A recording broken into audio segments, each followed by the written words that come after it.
What is up, everyone? It is the Vibe Kage here, and I would like to apologize to you guys, mostly because I haven't really had time to record anything, and I still go on YouTube to watch other YouTubers, and I'm like, you could be recording your own stuff, you know?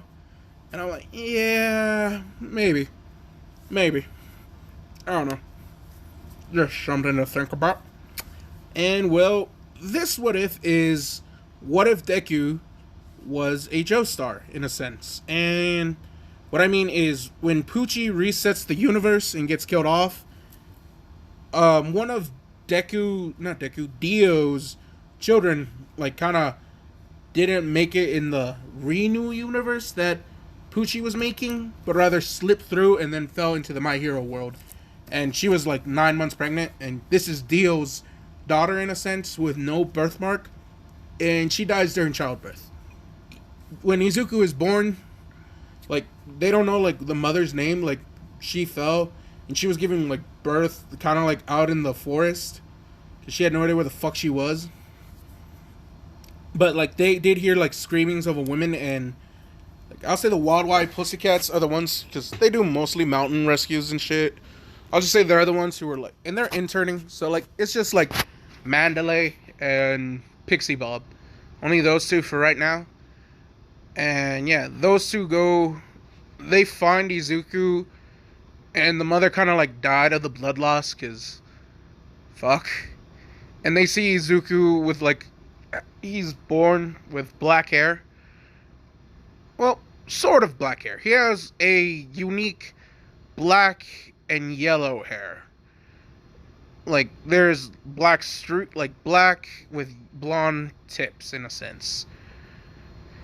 And this is because since Dio stole the body of Jonathan, yeah.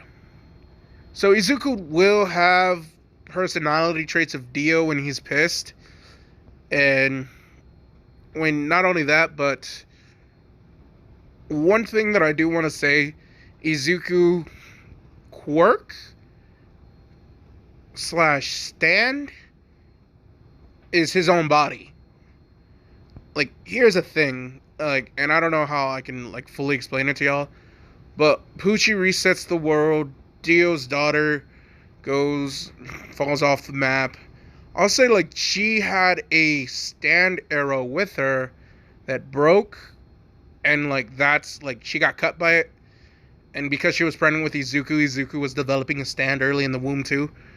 But Dio's blood, Jonathan's blood reacted to the second slash of the stand arrow as he was going into a new universe of quirks. And so yeah, it melded and fused into his own body. So Deku is not a stand user, sort of. It's how can I put it? Izuku emanates stand energy, and well, some of his attacks, because he realizes it, other people can't see it unless he puts more energy to fully construct it. And so yeah, Izuku his quirk will be called Ghost Ripple, because since people can't naturally see it, but Izuku can, that's why it's going to be called Ghost Ripple. And so in a sense, it's the original kanjis for stand, and that's what his quote-unquote quirk will be, is a stand of the Joestars all combined into one human body. What I mean is, the stand of Jonathan, when Dio stole his body, was that other hermit purple, which I know some people call La Pasión, and yeah, whatever. And then it fuses with Joseph's hermit purple. So it's now just hermit purple maxed out. I guess hermit purple Requiem. So yeah. And so in a sense with those two, he'll be able to produce the vines, and they do have the roses, and they still are very conductive for Hamon / electricity. And yeah, Izuku can also not necessarily use Hamon, but a version of Hamon that can be channeled through the vines that he could use either for protective and defensive forces. The stand energy itself will react similar to Hamon if he wants it to, but he has to put the active thought into it. So like how Hamon can stick to things, he could do that with his Ghost Ripple energy. And yeah. From Jotaro, he gets the strength and the speed boosts equivalent to Star Platinum. So his fists easily shatter Diamond. And this surprises a lot of people. Because, yeah. And so Izuku will be reclusive like Jotaro, like not really say much, be stoic, be pure-hearted gentleman like how Jonathan is with all women, be a little bit tricky like Joseph, but not a cheater. Because, well, I mean, that's how we got Josuke, so no real hard shit. And yeah, so he'll be tricky, cunning, if you will. Like, and every now and then when he, like, gets a big head and he starts winning in a fight or, like, clowning someone, he'll do what Joseph would say. And next your line will be, so yeah, he'll do that from time to time. But yeah, that's only when he knows he's going to win. However, he will, thanks to good old Dio, when he does get pissed, he will say Muda a lot and lose his shit and go apeshit. Because if his punches are the equivalent to Star Platinum, it's like the world too. And Izuku will get time stopping. And, oh, you guys think that's fucked up. Well, yes and no. While he stops time within like the whole world, the time he has is very slow.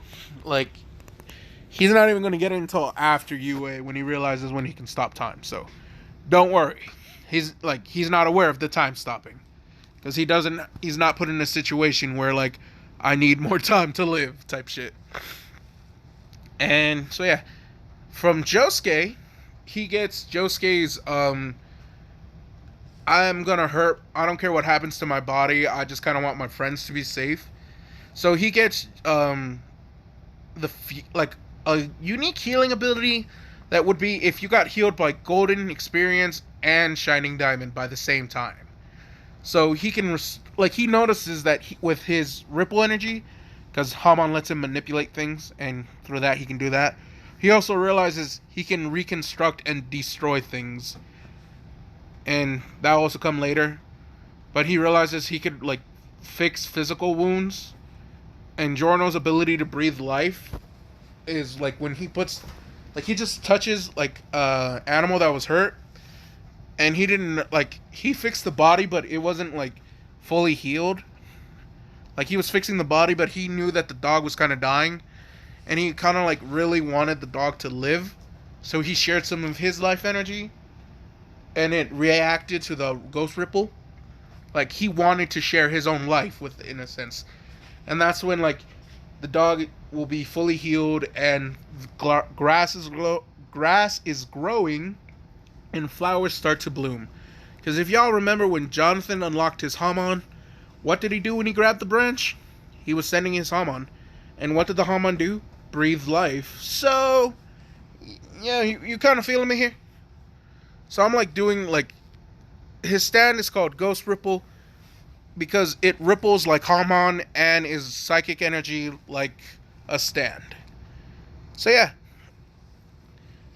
And let's see. Well, here's where like I do and I don't want to go into too much spoilers for the other characters who've not been animated. So, how can I put this? So for Jocelyn, what can I give him? Simple. Horniness. The thing Jocelyn was like she was wrongfully convicted, and I don't want to do that to Deku in this What If. Almost like he just gets like inappropriate thoughts sometimes because like he's growing up with two women taking care of him, and they're not related to him, and he'll like once puberty starts, like the Joestar bloodline of pure testosterone is amplified by all the dudes you see in this photo. You have Jonathan, Joseph, Jotaro, Josuke, Giorno, Johnny, and Jolien all pumping their extra testosterone through young Izuku. And yeah. And so but the real thing is the horniness is coming from Jocelyn. And that's what I'm like yeah. And here's the thing.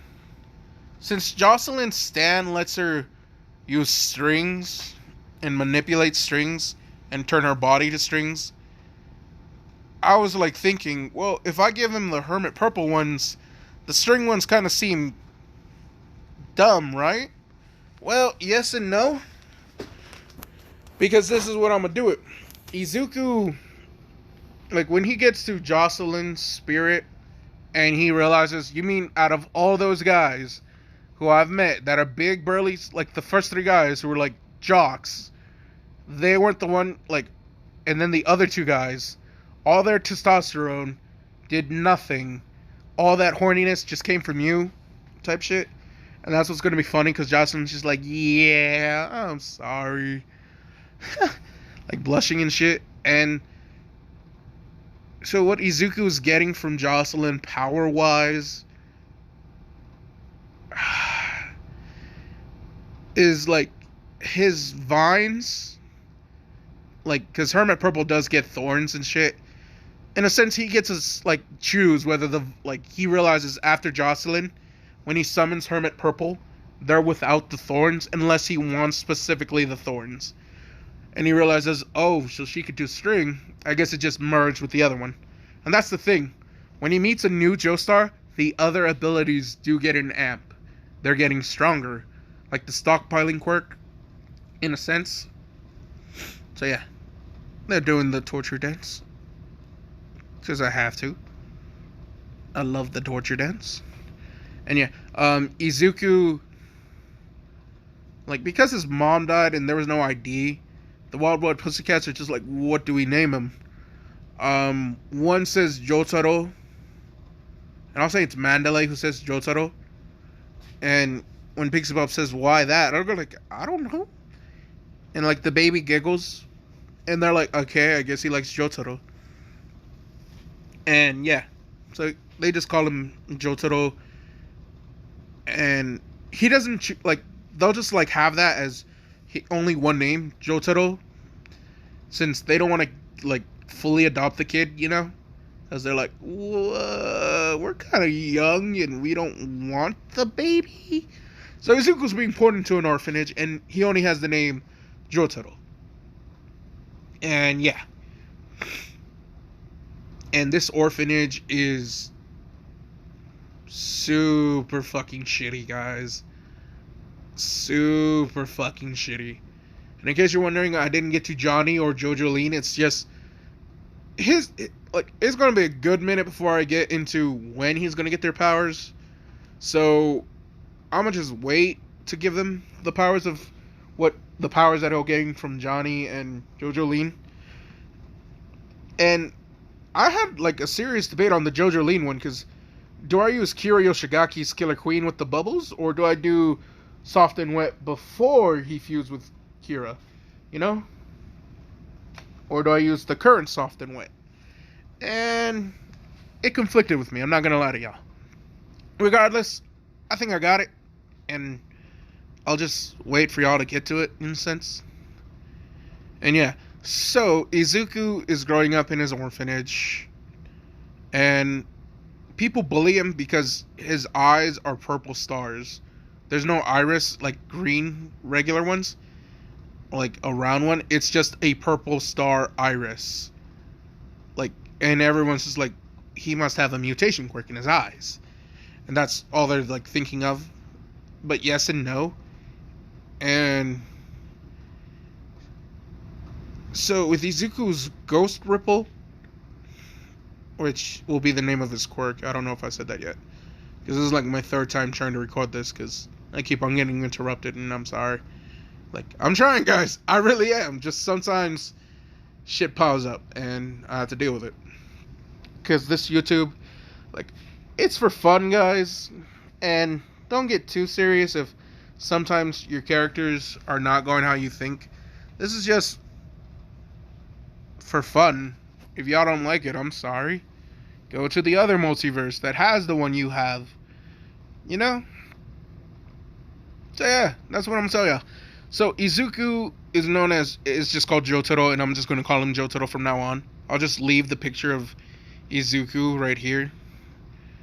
And he first develops his Hermit Purple and La Pasión as a fusion one, and Izuku is aware that they do come out of his hands, but they're not fully manifesting.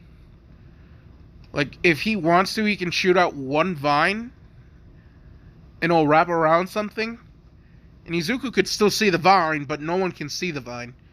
And so when he pulls things towards him with it, they're thinking it's like telekinesis and shit. No. And here's the thing, Izuku is not aware of like the whole spirit photography yet, or like the soul reading, but whenever he touches someone with his left hand, which is the hand Dio mostly used to, I think it was the one he mostly used to karate chop his like indestructible camera, or like when he put his hand over the crystal ball. With his left hand, anyone who like bumps him or like that, or he touches, he'll know every single fucking thing about him. Like, whatever they're going through, he'll feel it, like, all emotionally. He'll know it, like, as if it went to him, because it's Jonathan's big-ass heart.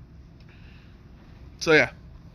And Izuku became aware of that, like, if he touches someone with his left hand, he's, like getting their feelings.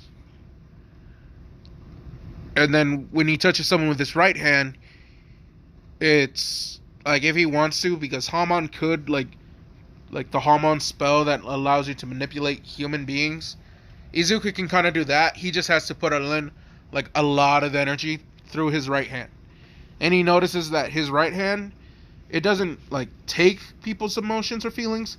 Instead, it puts his own like desire into it.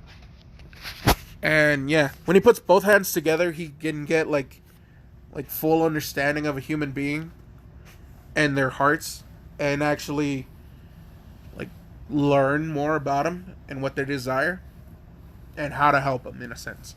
Like, because it with both hands, they're also going to be more receptive to Izuku's advice, you know?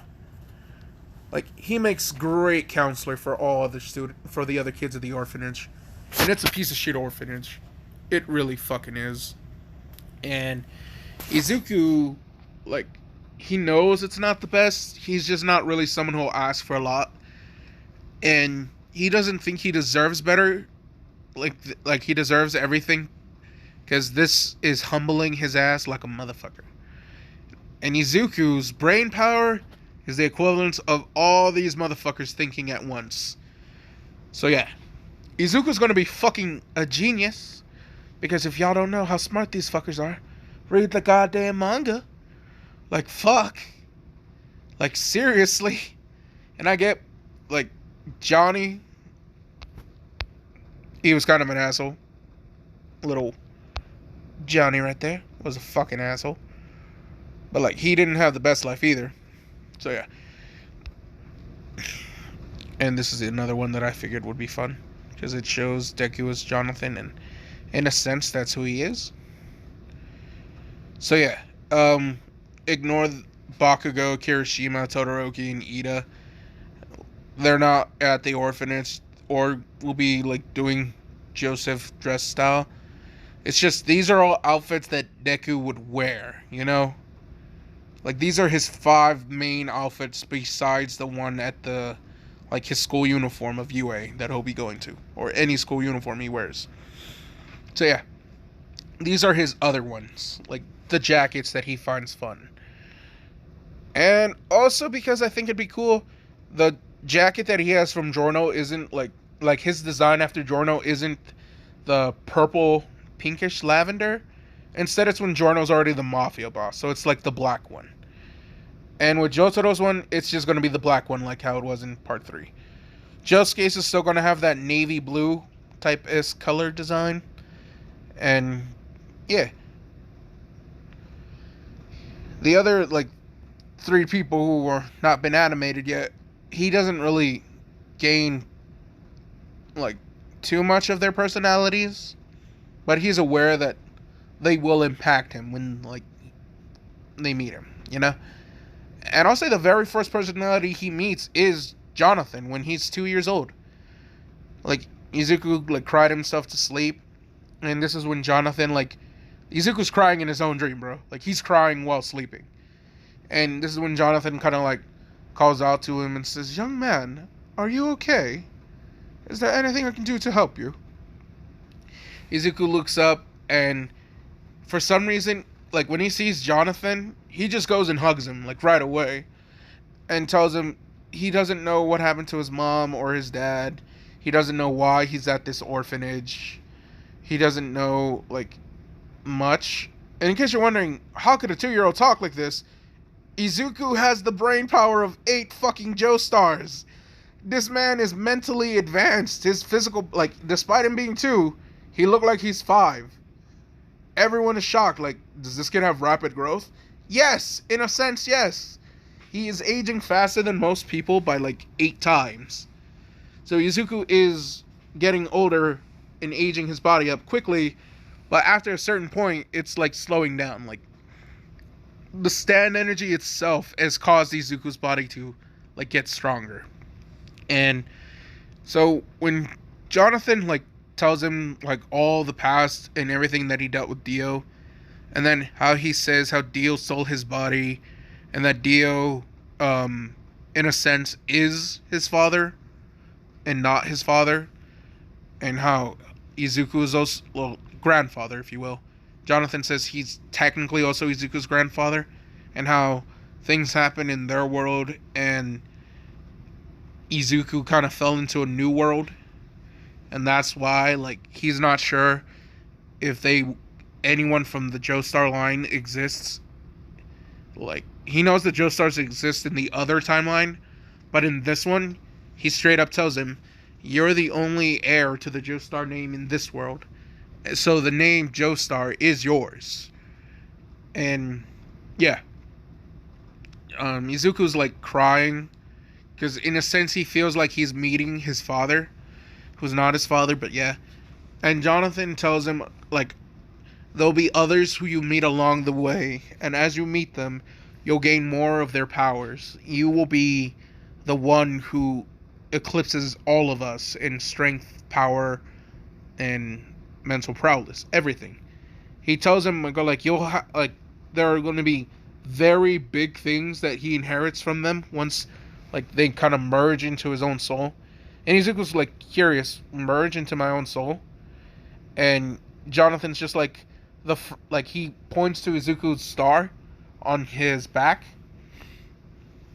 shows him his birthmark, and he's saying, yeah. He says, every time a new Joestar will appear before you and fuse into you, you'll gain a new purple star, and like you'll have access to a new ability that is, in a sense, your ability. And when Izuku's looking at him, what do you mean? Jonathan tells him, your power is the amalgamation of all Joestars.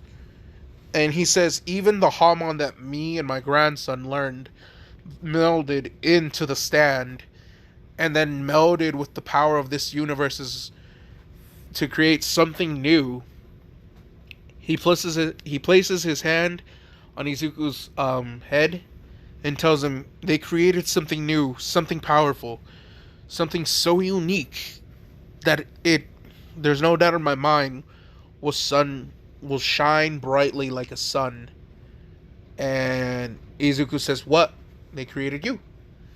And yeah, Izuku's going to call his quirk Ghost Ripple. I don't know if I said that before or not, or I might just be repeating it because, yeah, sorry, not sorry. But yeah, he tells him like what his ability was after Dio stole his body and all that good shit. And then he tells him, let me see what time it is. Oh shit, that's kind of late. Y'all are thinking, hey, it ain't that late. Well, where I live, it gets nighttime like at 5. So like the sun has been gone for 3 hours, my guy. So I'm sorry, but yeah, it's late for me. At the same time, it's not. But ow. Oh yeah, no. Izuku, like once Jonathan gives him his power, and if y'all are wondering why it's like a new Echo, I'm in an empty room right now. So yeah. Yeah, Izuku leaves his mindscape once he's comforted by Jonathan, and Jonathan tells him what you could do with my power is, in a sense, soul reading and like he conjures up the vines, and he places Izuku, kind of like how Black Whip's mentor was, Lariat, when he did that with Izuku. He's doing that, and he tells him, good luck. This is called Hermit Purple.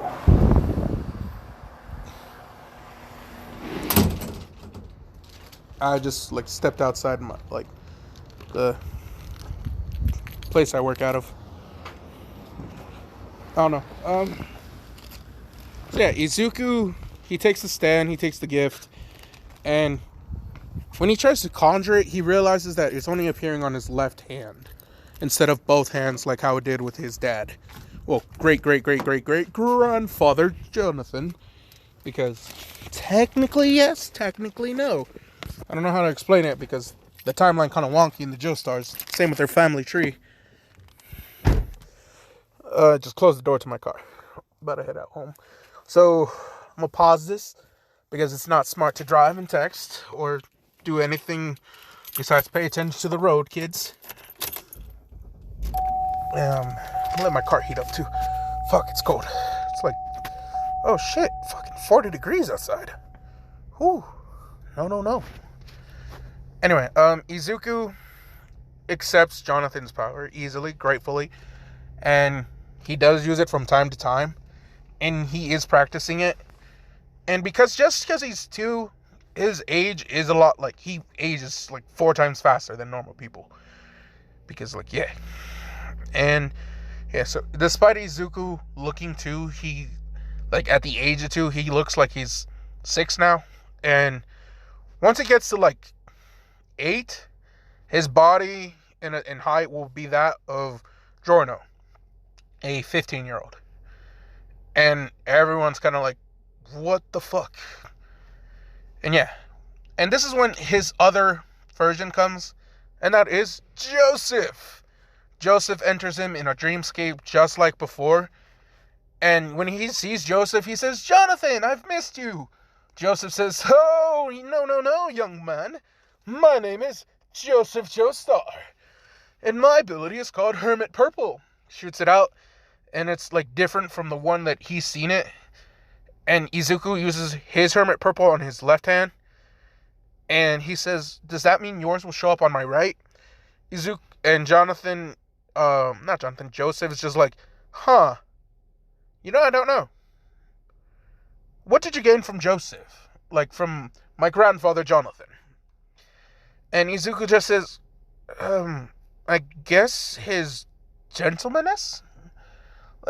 Like Izuku's full-on gentleman, like how, Joseph was. Like, Jonathan was, not Joseph. Joseph was a dick. Joseph cheated on his wife, bro. What the fuck? I mean, yeah, Dio kind of, like, stole Jonathan's body and fucked hella bitches, but, like, Granny Arena, like, if, like, it was up to Jonathan, like, he would not have done it. But Joseph, however, no, naughty. Anyway, so yeah, so Joseph says, I wonder what you'll get from me, besides, like, he looks at Izuku, and realizes he does look like, he's looking more and more like how Jonathan looks, but his face would, like, kind of iron out into look kind of like how Jotaro is. And yeah, so Izuku, like, likes meeting Joseph, and Joseph pretty much, when he places his hand on Izuku's chest, he tells him, remember to always breathe and to control your breathing. He says, my power works perfectly with something called Homon. And that was like, and he tells Izuku the Homon lifestyle that he had to live and all the training he had to do. And he says, if you do this, this might actually help your quirk more. Or, not your power. He says power. He doesn't know about quirks. At least not yet. Once they merge into Izuku, they, like, are still there. But, like, a fragment of their, like, consciousness, Like, they're seeing it, like, as if it was a dream, So, Joseph fuses into Izuku, and Izuku, like, that's when he stops aging for a minute. Like, he'll look like he's 15 until he's actually 15 when the story starts. And that's when he bulks up to the size of Jonathan. Because, yeah. And so Izuku, like, he has Hermit Purple on both arms. And he realizes that they both have electric roses, in a sense, coming off of them. Like, it sparks up into the vines. And if he puts more energy into it, roses can come out. And yeah. And here's the thing. With his flowers and shit that come out of Hermit Purple, people can see him and he can actually just take him off and give it to someone. But what they don't know is that it works like a microphone and receiver and a tracker. So any flower that comes out of Izuku is, in a sense, like Golden Experience Requiem's, not Requiem's, but Golden Experience, his ability to breathe in life. Because if y'all remember when Jonathan unlocked Hamon, once he grabbed the branch, flowers started to hella just sprout. And, well, yeah. I kind of feel like Shining Diamond and Golden Experience, like, they each could have benefited more if, like, they had Hamon to them. I don't see how Star Platinum could have benefited from learning Hamon, but, like, I could see, like, how cool, like, shit could be with Josuke if he had his Hamon. And same with Giorno. Like, it would be more painful. Like, I'm pretty sure his destructive power would have been an A for Giorno if he had Hamon through his fists. But yeah. So no. Back to the main topic at hand. He meets Jotaro Kujo when he turns 10. And when he meets him, like, Jotaro looks at him and says, "You're like the spitting image of me, kid." And this is where things change when Jotaro fuses into Izuku. Izuku becomes stoically quiet, like Jotaro, but will not need to talk to anyone to be a gentleman. He just does what a gentleman does, not even being told or asked to. He won't really speak unless spoken to. And yeah. And he still lives at the orphanage. He's just like... And people do, like, look up to him because he's so kind. And he's super fucking strong. Like, he's 8, and he looked like he's 15. And a lot of people, like... When they originally go to adopt, like, any kids... Izuku purposely would hide away so other kids have a better chance of being adopted, because he's like, no. Because he has a Joestar charm, my guys. Like, everybody's, like, drawn to him, especially because of his purple irises. Purple star iris. Yeah. And yeah. So Izuku developed 2 new purple stars on the back of his hands to signify Jonathan and Joseph, and he is happy. And when Jotaro appears, like, the next star that forms on his body will be on the other side of his shoulder, on his right side than the purple one. And not, like, this is when he starts to, like, realize his strength is getting better, and his speed is unbelievably good. And unlike Starfinger, he can't, like, focus and shoot out his fingers like that, because, no. But he will be able to stop time later. So, get ready. Because this is the accumulative strength of all Joestars when they get passed on to him.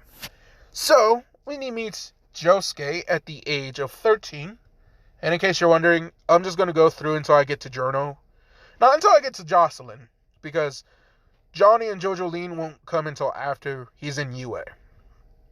But no, Josuke meets Izuku in the dreamscape. He is 13. He tells him about Shining Diamond and its restorative abilities. Izuku loves it. Loves Josuke. Calls his hair cool. He won't do the pompadour, but, like, instead he does, like, look at his outfit and goes to get an outfit like it, just like the other 2 role models he had, other 3. So he mostly rocks the Jotaro hat and jacket with the chain in it, but, like, when Izuku really wants to dress up, he'll have the heart pins and the peace signs, because and yeah. And Izuku will also have a no shit tolerance when someone insults him. Just like when Jotaro loses, not Jotaro, but when Josuke loses his cool when someone insults his hair. The moment someone insults anything of, like, that Izuku cares about, he goes apeshit. Like, people realize, yeah, this has never happened before when we met him, so we don't know why he acting like this. And Izuku don't really care. He don't. Say my car's almost heated up. Alright then. I'm gonna take a pause here in like a minute. So yeah, Izuku now can, like, with his freakishly amount of strength, and everyone realizes that this kid is just getting stronger. Like, yeah, he can do those purple vines, but like, he says it takes more energy to make those, to oppose just having the power within him. And then Izuku shows, like, I'll say like a kid broke a vase, and when Izuku like sees it, his hand starts glowing yellow, and everyone can see this. And this is the first time they're actually visibly able to see the energy that Izuku can do. And Izuku, like, catches wind of this. Like, they can actually finally see it now. I'm barely doing anything. So yeah, Izuku's strength is enough where, like, to him it's not much, but everyone else can see it. Like, yeah. Like, he realizes the amount of energy that it's taking him is still the same. It's just not draining. He then realizes, oh, I just have a fuck ton more power within me then. And yeah. And he just fixes it. And when they ask, how does he do that? He then says, you gotta remember, my energy lets me, like, manipulate things. And then they're like, but we don't see the crack. And he says, yeah, I manipulated it. Like, he's not giving too much into detail because he's just like, I don't fully get it myself, guys. I just know that, like, some things are broken and I can fix it. But he doesn't know about people. Like, he straight up says it doesn't necessarily work with people. Or, like, within himself. And yeah, he'll still have that drawback where if it's just restoration, it ain't gonna work with him. Like, it's not healing him, it's only going to heal others. And there's no pain when he heals someone else. So yeah. However, when he does use the breathing life thing, it's still like Giorno and will cause pain to people and to himself. And yeah, I'll just say, like, Izuku, he is 14 now. And only because I want him to be a year younger than Giorno, than with his dream of being a mafia boss. And that's actually the thing he gets from Giorno. The big dreamist idea. He wants to be a hero, not a gangstar.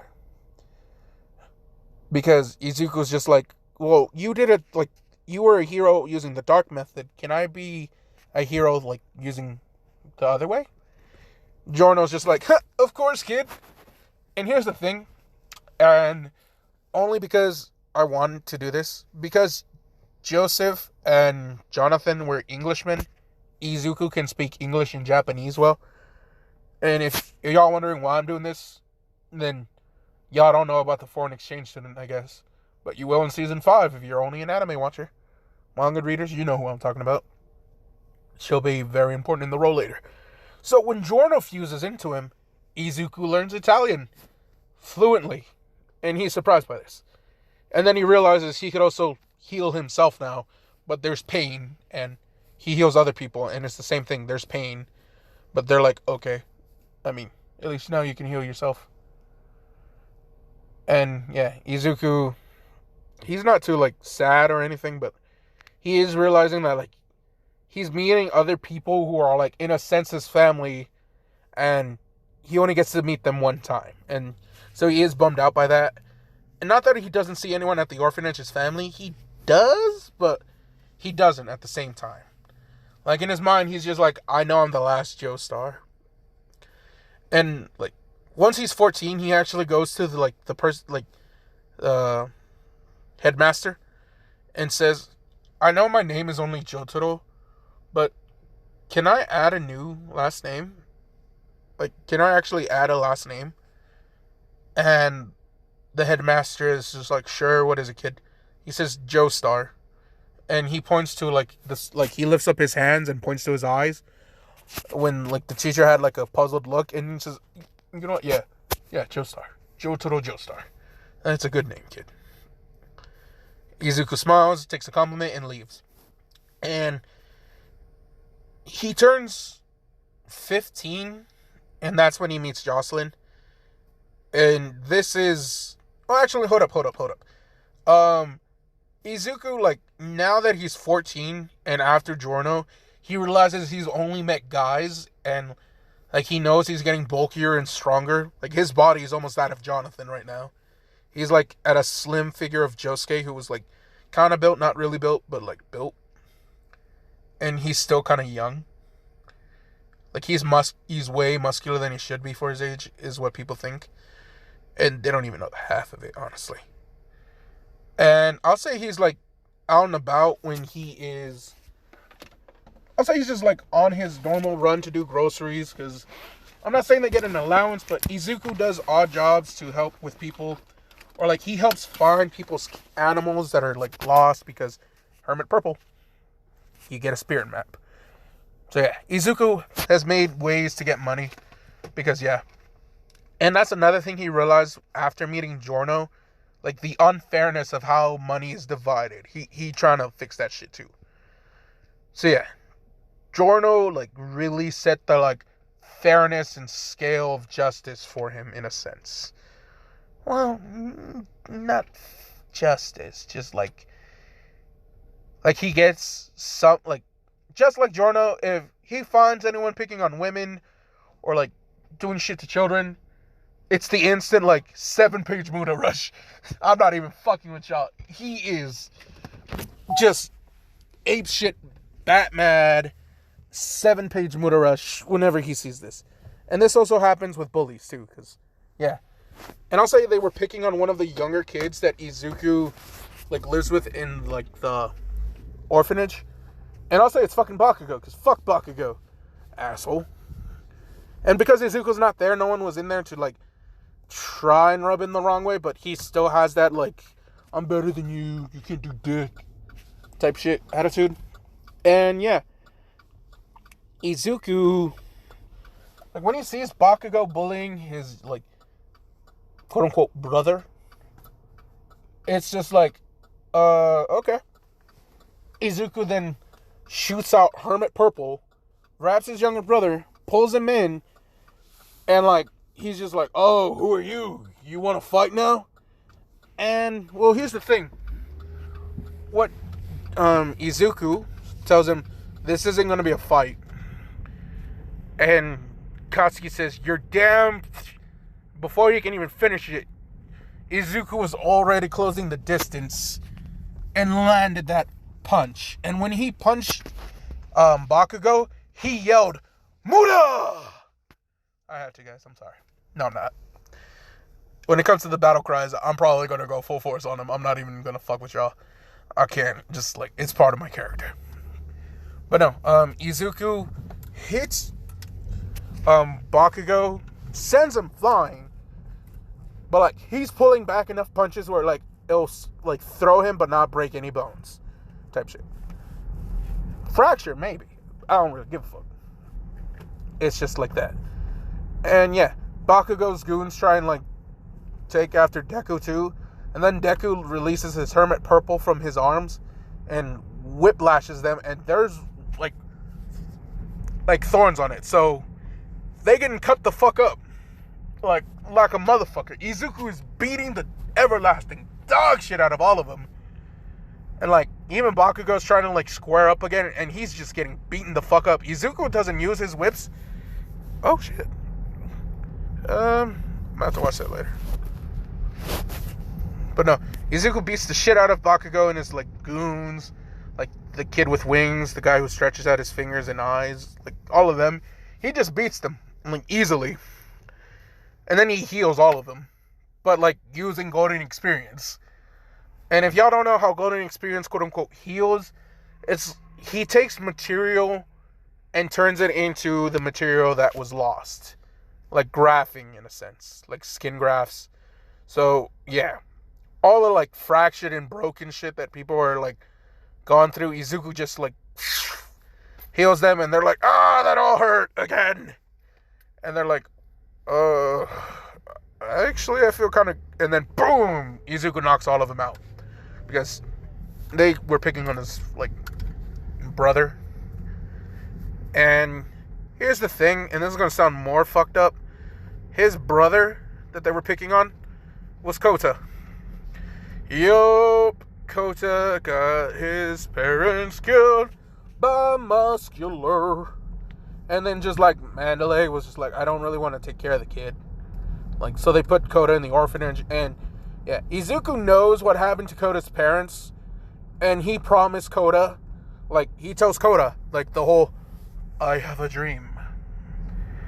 And, like he's looking off in the distance, looking stoic. Kota says, what's your dream? And then he says, oh yeah, right, sorry, still new to this. Kota's saying, what? Never mind. And Izuku was just like, what I dream about, as he looks to Kota and places a hand on him, heals him perfectly. I don't know if I said he already healed him, but alright then. Kota's healed now from all the, like, picking that they were doing. Izuku, like, here's the thing, and here's why Kota was, like, got into an argument with Bakugo, because Bakugo said he wants to be a hero, and Kota says, shut the fuck up, heroes suck. And then that's why that shit started. So yeah.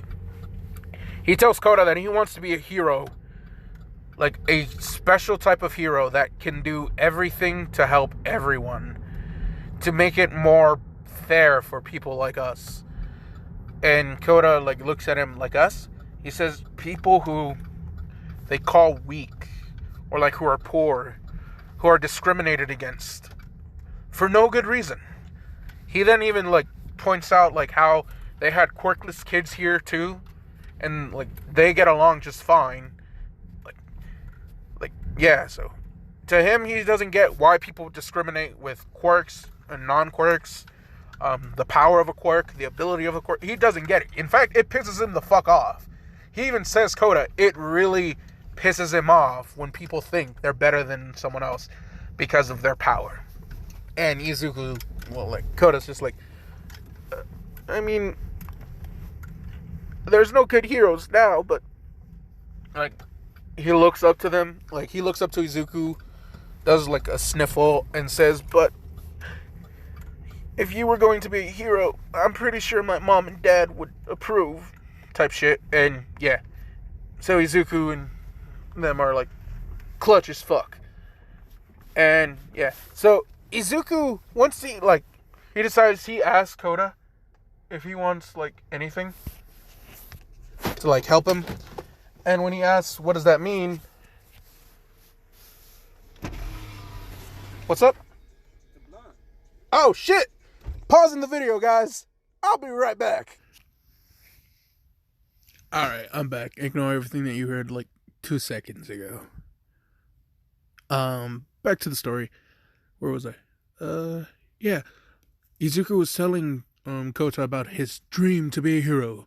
He wants to make it balance and be the guy who's, like, because he's a hero, he know people will look up to him. He straight up says he's going to show the world exactly what it means to be a hero. A true star. And yeah. And Kota, like, laughs and saying, and go like, did you say star because of your eyes? And then Izuku's just like, oh, no, but glad to see you smile. And, like, after this, like, Izuku will kind of see Kota as just his brother, his little bro. And Kota sees Izuku as not only his big bro, but, like, the hero big brother. And yeah. So yeah. And Izuku's still 14. Yeah, he's 14 now. And he looks a lot like how Josuke looks like. Like, he looks built. And this is, like, I'm saying he, because even though he's in an orphanage, he does odd jobs for other people, and he saves up his money, like Josuke does, like, because Josuke kind of gave him, like, yeah, you want to be smart with your money, because he gains the memories of the Joestars after he fuses with them, so he knows what he means, and it was kind of weird for him, because he gained when he first fused with Jonathan, one thing that they did not realize, Jonathan's body remembered everything Dio did. So, Izuku's already will have a natural prowess, if you will, when it comes to bedtime sparring. Yeah. Yeah, some bedroom training. Yeah, bedroom sparring. That's what I'm just going to refer to as. From now on, like, anything that involves, like, Izuku and a female in a room, it's just going to be referred to as bedtime sparring. And yeah, and he does not wear his like. I'll just say like he never really considered it, but he's not someone who wears his Saiyan battle armor in battle training. If you get this reference, I love you. If you don't, then think about what I'm implying. And that's all I'm gonna say because yeah, pretty decent. Okay, so he's 14 and because he has his money, and I'll say like he's with Koda now, and Koda he's spoiling Koda more than he does the other orphans, but not like to the where like they're all jealous. It's just like, well, he treats everyone nicely, and Koda like especially more nicely because they understand Koda's like background is kind of similar to Izuku with like your parents were killed, and yeah. Weirdly enough, the same thing they also have is that Mandalay did not want to take care of him, and yeah, Izuku's gonna remember that later.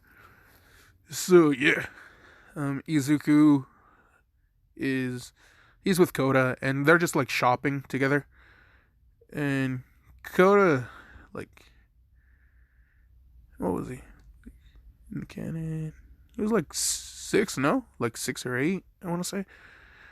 So like Koda's still young, but like he wants some toys, I guess, like and some candy, some new clothes, stuff like that, and like while they're shopping, I'm gonna say like there was a like petty thug guy who like stole this super rich girl's like purse, like in her mom's purse, and is getting away because I'll say his quirk is like um what would be a good like escapee quirk?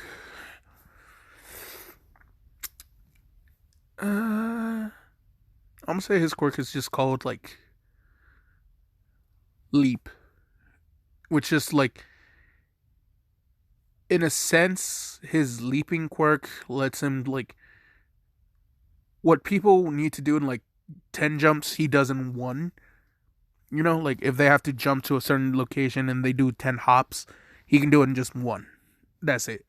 So he doing that, and like he jumps off like they're on the second floor, and Izuku and Koda were just like at the food court just under, and they see this guy jump, and like they see like a girl chasing after him. Izuku like not even like a second later, just like Hamet's purple.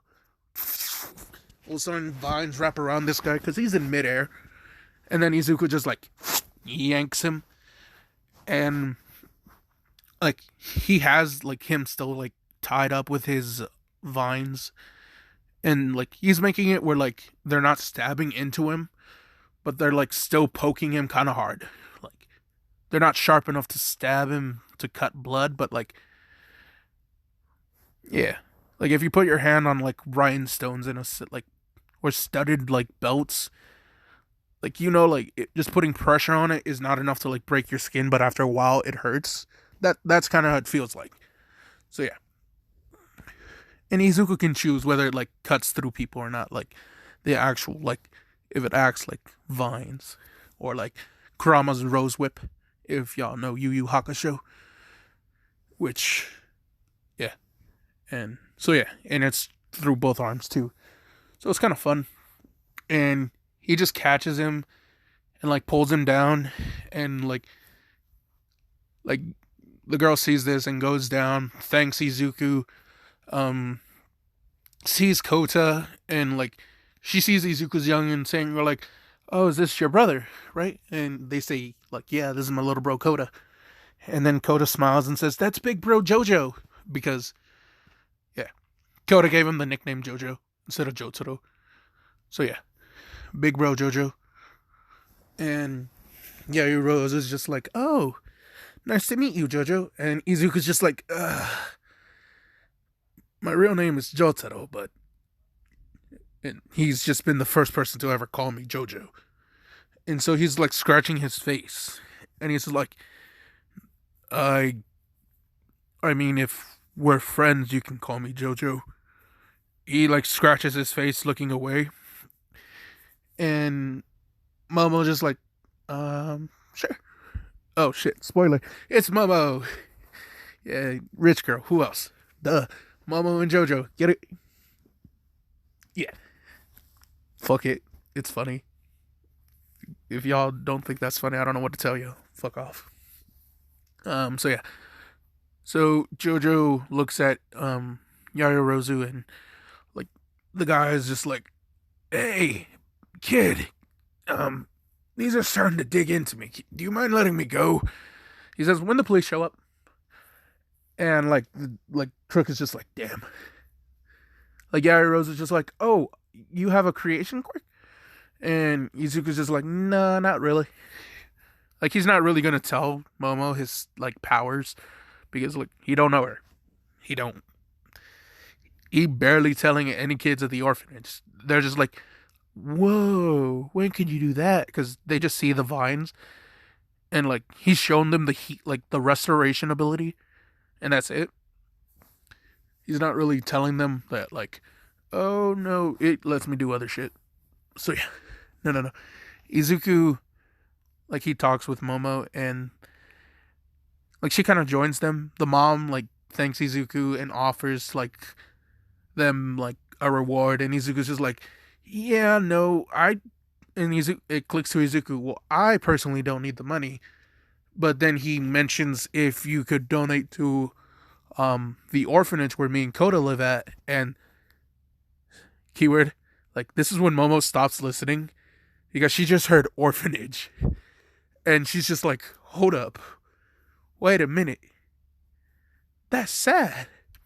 And yeah, um, yeah, the Yayorozus like because they rich as fuck. I'ma say like they donate like I don't know like 5 mil. I don't know 5 million yeni or yen, whatever. What is it? Their currency, I guess. Like 5 million to that orphanage, and this kind of helps them do like the much needed repairs and shit. They got their water fixed. The lights are no longer flickering. They can afford better food for everyone, and they all know this is all because Izuku or Big Bro Jojo, which a lot of people are going to start calling him that now at the orphanage, and he's just gonna have to accept it because fuck it. Yeah, and yeah. So here's the thing. Like they like Momo even asks Izuku, "Do you have a phone?" And he like tilts his head and he says like, "Yeah, I don't think it'd be fair for me to have something that like luxurious when like there are kids who like he even says like he doesn't see the purpose of having something so luxurious when he's had to give up like a couple days to go without eating so Koda could eat." And yet again, super sad moment, but it gotta be this way, man. It got to. Because this is going to be reality check for Momo, too. Because, yeah, spoiled princess girl, not liking what she hearing. She don't like hearing the struggles because she's going to feel like such a shitty person for all the shit she do and all the time she acted like a spoiled brat and shit. I'm not saying she is a spoiled brat in the canon series, but in this one, I'll be like, she was more, like, prone to throw some temper tantrums if she didn't get, like, the shopping that she wants. And she's much more defensive about the economy thing of her destroying the economy and shit. Like to the point where she calls people villainous for even suggesting that. And it's funny to me, but yeah. Sorry if y'all think Momo's best girl, but it's whatever. Yeah. Izuku like he says this and Momo's just like the mom even sees that she's like, "Momo, shut the fuck up. You really kind of fucking some shit up. Don't say anything." And like Momo's just like, "Oh, I'm like," Izuku's just like he realizes it like saying something so blatant because it's true though, but yeah. Like he realizes, "Oh," he even says, "Oh, I guess you weren't aware of how some people live. Like, he's not trying to make it sound like dickish, but like, it kind of sounds dickish. Sorry, my brother needed something. Yeah. Where was I? Yeah. He kind of he giving Mama the fattest reality check ever because fuck it. And yeah, Izuku then like apologizes and says him and Koda would be leaving. He then looks over to um Yairo's mom, bends his head like bows and says, whatever you want to donate to the orphanage, we'd be grateful. And that is the biggest thanks. Like, that is the only like thanks we need. Like, not necessarily for him, but like for the orphanage itself. You know, because there's a lot of Joestar blood going through this man. So yeah, and yeah. Before he leaves, Yairozu goes over to Izuku and hands him like a phone that she created herself, and hands Koda like she hands them two phones and says that she created these with her quirk called creation. And yeah, that and Izuku's just like, oh no, I don't know if I can take this. Yairo's is saying please, like, and Izuku's like, for some reason he didn't want to tell her no. He's just like, why do I feel like I'd be a dick if I said no now? So Koda just like looks at him and says, come on, bro. And yeah, so Izuku like kind of reluctantly takes the two phones, and Yairozu says that her number's programmed into Izuku's, and that if he ever needed anything, that they can like don't ever like have to skip a meal. If they need money, just let her know. And like Izuku's just like, oh, I don't know. I think I might be doing too much. And Yairo's just like, no. Seriously. Like, let us know. It's like, and then she goes like, she wants to be a hero. And like, she wants to go to UA. So like, she kind of like admits that she wasn't really aware of other people's problems. And that's really unbecoming of a hero. And let's see what else. Yeah, like she kind of goes on like she admits that it was like a reality check for her, and she kind of wants to like do better and be better because she realizes she like there are a lot of people like her that are like more focused on like their own self than helping others, and she sees that with the hero community too, especially now thanks to Izuku. Because yeah, and I said like in this one, Yairozu, she did want to help people, but she also wanted to be very popular and very well liked. And like this reality check made her feel like there is no way like she will ever be liked if she stays how she is. So yeah, dark but fucked up, and I enjoy it. Anyway, Yairozu is like telling Izuku like you don't have to worry about it like running out. Like she'll pay for like the phone plan, like the phones are like on like their family plan now. And Izuku's just like, okay, now that's really too much. And Yairozu says, Jojo, listen. And it's kind of like Izuku's just like, hold up. I did technically say she could call me that if she wants to be friends. And now he's just like, fuck. Maybe I shouldn't have said that. He sighs and says, okay. But only for a while. She looks at him, what? Says, for a year. Says, after that, I can be old enough to get a job somewhere, and then I can just pay for my own phone. But until then, thank you. And Jojo takes her. I'm just gonna refer to him as Jojo now because it's done. It's canon. Izuku is Jojo. I know. So he takes Yairo's hand and like just gives it a kiss because yeah. He kisses her hand, thanks her, and he's off. And when Koda says, "Yo, what the hell is that about?" Like, he doesn't say hell. He's just like, "What was that about, big bro?" And Izuku's just saying like he understands that she was being sincere and acting out of kindness. It would be very ungentlemanlike if he did not like accept and like affirm her feelings in a sense. And then and then Koda saying, I meant like you kissing her hand." Izuku's just like, "Oh, um." He then like stops and he says, "Wait, why did I do that?" And he's just like, Koda's just saying, "Was it something a gentleman would do?" Like kind of making a slide remark, but like a snarky remark. There we go. And yeah, Izuku's like, "Boy, I will beat you. Like, I ain't your daddy, but I'll discipline you like one." Type shit. Like, Koda laughs, and when they get to the orphanage, like I'll say it was like instantly like online shit.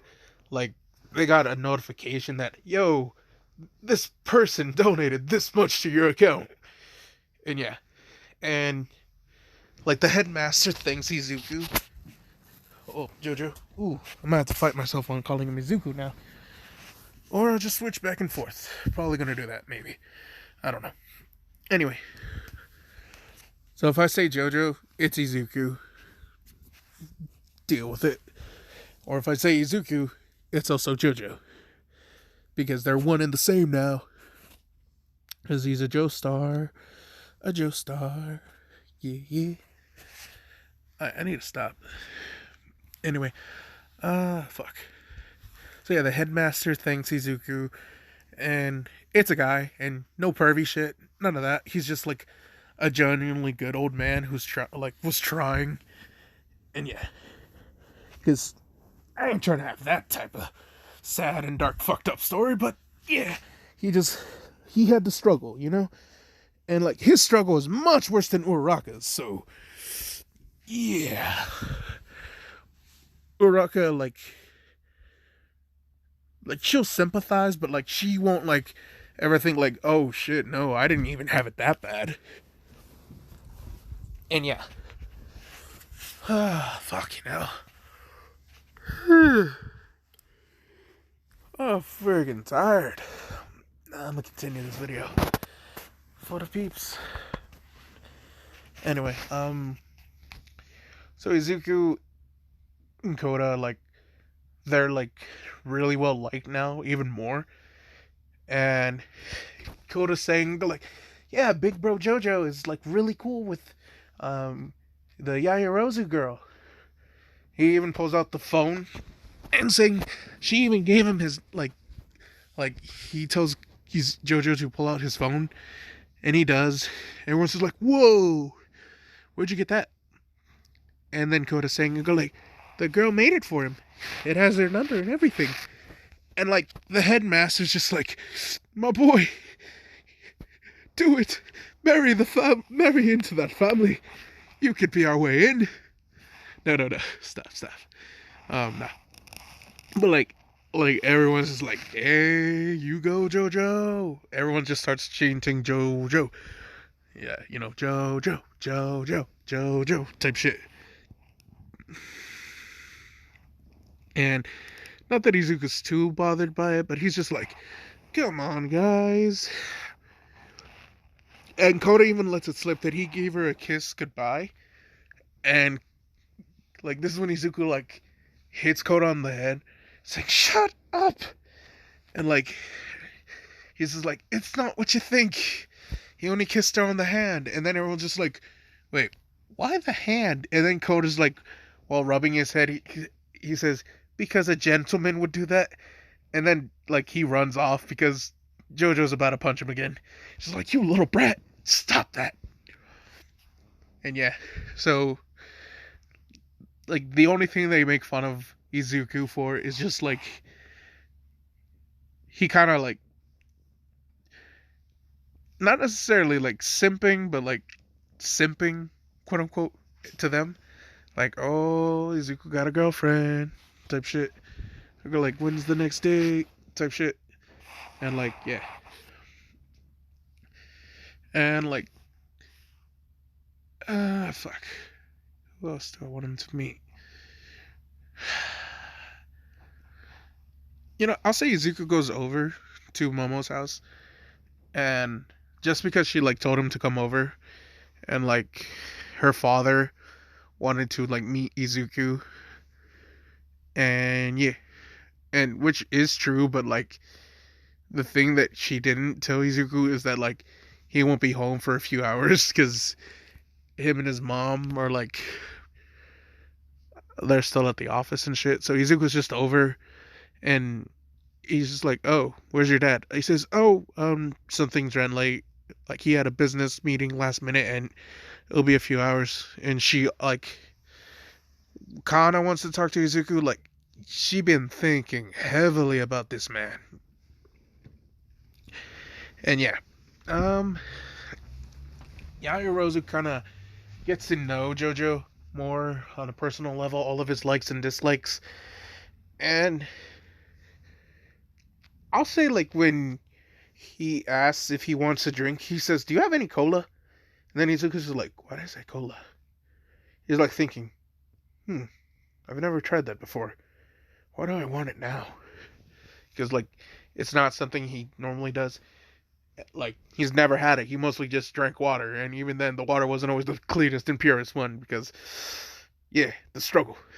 Um, so yeah, Rosa brings like two sodas for them, and like they drink, and Izuku's just like, "This tastes amazing." And yeah, Rosa, "Wait, have you never had it?" And he says, "No, never." He even says, he even like he said, he drinks some water that's not always the cleanest. Like he admits to it, and like because he tries to save all the clean water for like the younger kids and shit. And yeah, and Koda's quirk of water isn't necessarily manifested yet, and that's all I'm saying. That's why they like Koda's not like that. Like if Koda could, he would. He really would. He a good boy. And yeah, yeah, Yaoyorozu, like this is hurting her, bro. Like seriously, she's just like every single thing I don't even realize I've taken for granted. Like, and Izuku picks up on this, and like he creates a rose using his hermit purple, and Yari Rose is just like, "You do have a creation quirk, don't you?" Izuku says, "No, not really." He then says, "I'll tell you the name of my quirk." And Yari Rose like smiles a little bit. "Really?" Says, "Well," he like pats like starts rubbing the back of his head. He takes a like deep breath in and says, "Yari Yari." And he says, "We're friends. I see no reason why not to." And like Momo says, "Why are you talking in a deep voice?" And then Jojo's like, "I am." He like grabs his throat and he's saying, "Wait a minute. I'm not trying to do this." And Yairuz is just like, "Oh, oh, that's weird. I didn't know that happens to boys so suddenly."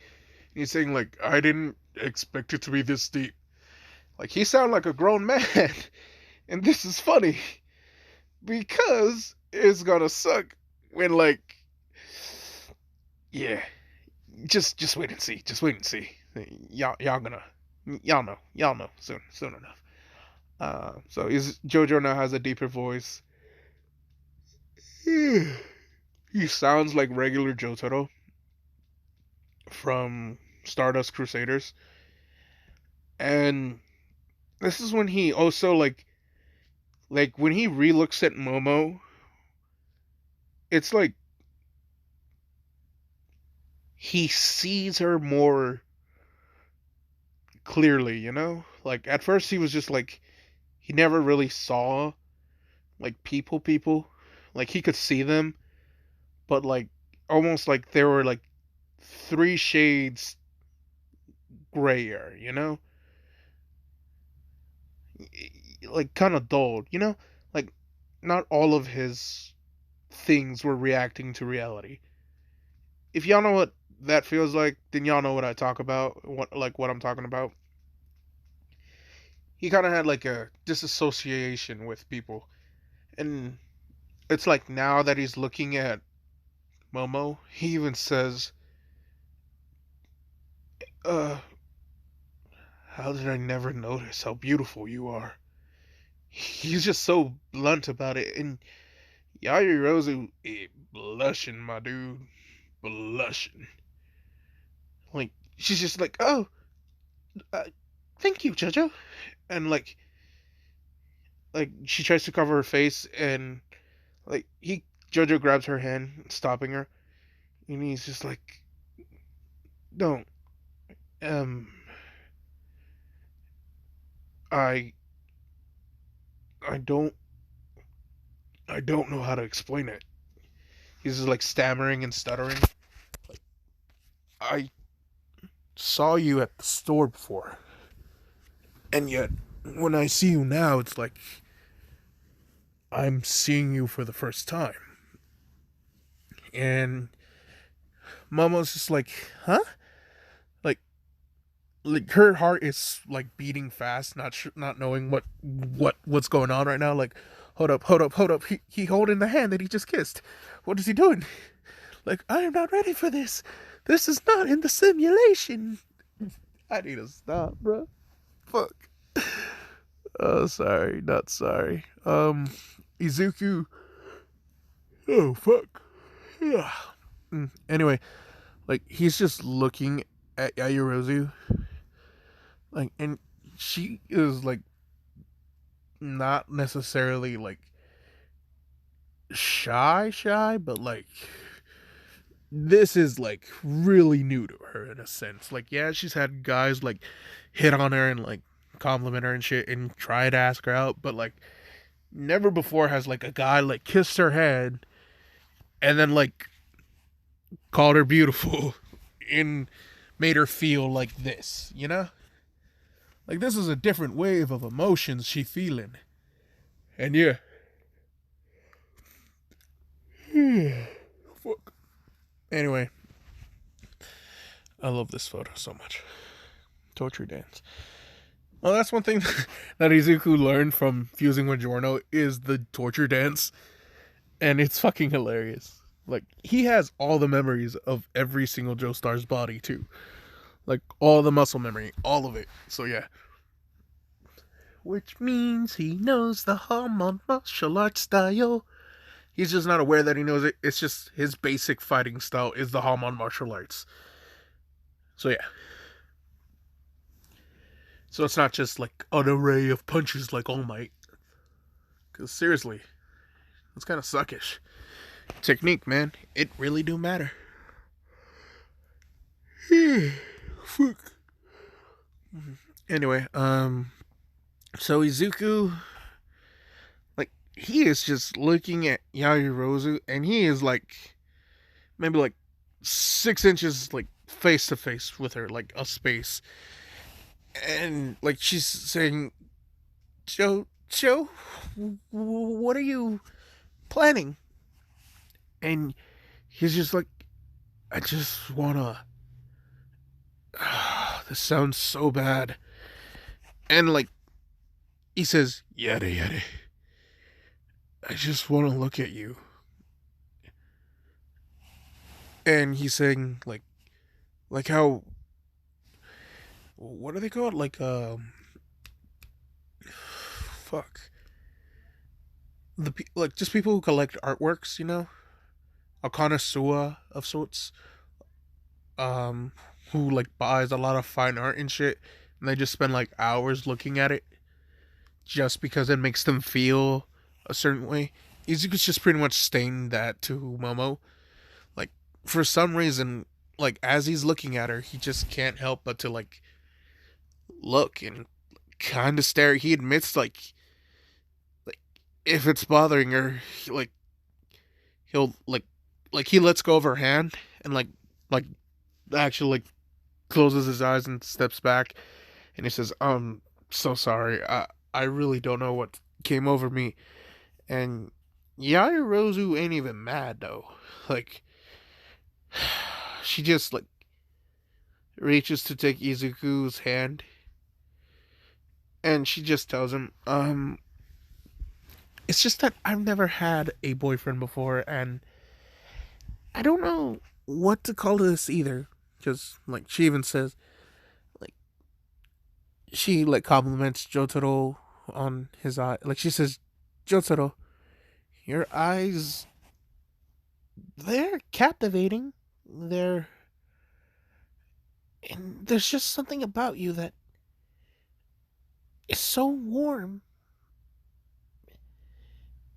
And yeah, Izuku's just like, thank you. Like, this is the first time he's just like, this is so weird. Why am I like so conflicted?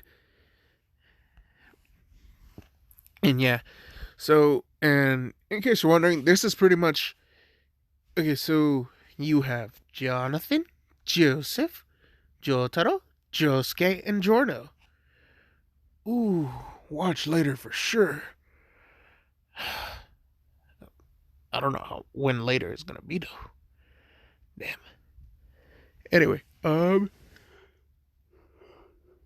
whew.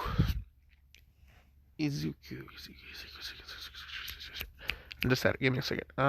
Yeah. So Momo's like, and Jotaro's just like, wait, no. Yeah. So he has 5 guys, and the testosterone, the fact that they all had to go through puberty, it all catches up to Izuku right now. So yeah. So like for um Jonathan, like this is the feeling he had for Arena, and that's why it's strong. But like the other ones are just like she's also very pretty, dude.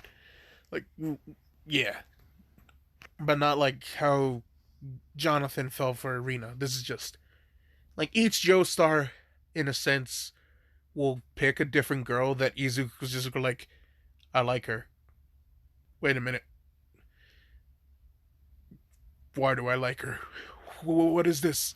I'm not understanding. Type shit. Because like he is and isn't aware that the other Joestars are influencing him in a sense. Because yeah, so I'll just say like Momo reminded Jonathan about Arena, and that's why his body is reacting like this because it's in a sense Jonathan's body after like God knows how many hundreds of years it gets Dio finessed body. So yeah, yeah, this is like the true love body type shit, and that's what his body's reacting to. And yeah, and Izuku even states like he's not sure why he did it either, and he looks at Yaoyorozu again, sighs. He doesn't say yada yada this time. He just says, "It's you're also the first friend I've had." He just says it so bluntly. He says, like, growing up, I was picked on for being poor. And my quirk, people thought was weird. They also hated the name, Ghost Ripple. They thought I was some sort of cursed child. And there were also some people who made fun of me for the star eyes I had. Like, he goes on, like, how, like, because his body grew faster, a lot of older kids fought him and beat him because they thought, oh, like, you ain't tough shit just because you grew up big, type shit. They on that fuckboy Bakugo shit. And Izuku's already beating the shit out of Bakugo, so yeah. It wasn't Bakugo. It was just like other people who were like that. Fuck. Let's see what else. Yeah. I'll just say they were like other kids from the orphanage before they like ran away and became criminals and shit, or like ended up being in jail because they stupid. But yeah, Izuku, like, he's just like looking at Momo and he's saying like, so I honestly don't know what to call feeling for somebody. He even says like the kid who he like Momo saw him with. It wasn't until like only a couple months ago that he actually like start warming up to Koda, and Koda had been there for almost a year. And yeah, Rose was just kind of like looking at him, and like she hugs him and saying it's okay, um, that she is his friend, and that like she like has no ill intent for him, and that she actually just wants to help like help Jojo. Like she says, I want to help you, Jojo, and Koda, and everyone at the orphanage. I want to be a hero that saves people. And Izuku's saying, well, then I guess I do need. Then I guess you could be, um, because like, okay, you got to remember, each one of them had their own crew that they traveled with. So Izuku's going to have a crew, and that's why I also have this photo. Like, and no, replace Mineta with Momo. So yeah, and Ida is also not going to be part of the crew. Remember, I said each, like the 5 JoJos are pretty much declaring which girl they want. So yeah, and Momo is for Jonathan's arena. I just realized that Ojiro's in the background of this. Damn, is that Ojiro, the blonde guy? Like, yeah, that's Ojiro. It's supposed to be Ojiro. That's supposed to be Bakugo. Fuck, I just realized that, dude. How long have I had this photo? What the fuck? Almost like 2 whole weeks. And I didn't even notice that until now. Damn. That's crazy. Well, anyway, fuck. Yeah. And Jojo just hugs Momo. And this is when, like, the parents come in. And they just see the two hugging. And, like, the mom knows there's nothing. Like, the mom told the dad, like, how bad Momo was feeling. And Momo kind of, like, saying, okay, like, can you give him a job? Type shit. And when Izuku like stands up, he is surprised, and so is Momo. Cause like, wait a minute, you were just the same height as me. How'd you get taller so quickly? Because now he looks like full-grown Jonathan. He got the physique. Hooah. I can also just like these, not you, Johnny. Yeah, like he built like these 3 dudes. Fuck. So yeah, and Momo's even surprised, like, how did you were just Josuke built. Where did these extra muscles come from? And Izuku's also like, this is when like I'll say like the golden energy that once in his hands, it fully surges through his whole body, and his whole body starts to glow, like how Jotaro does / Dio did when they were using their stands. And yeah, so his glowing golden energy, and then like I'm gonna say just like Momo, because she was still holding his hand, like this causes her quirk to react and start creating things. And Momo's not even like, she's like surprised. Wait, I'm not doing this. And Izuku's just like, ah, and like realizing that they're still like touching. Izuku lets her go, and her quirk stops.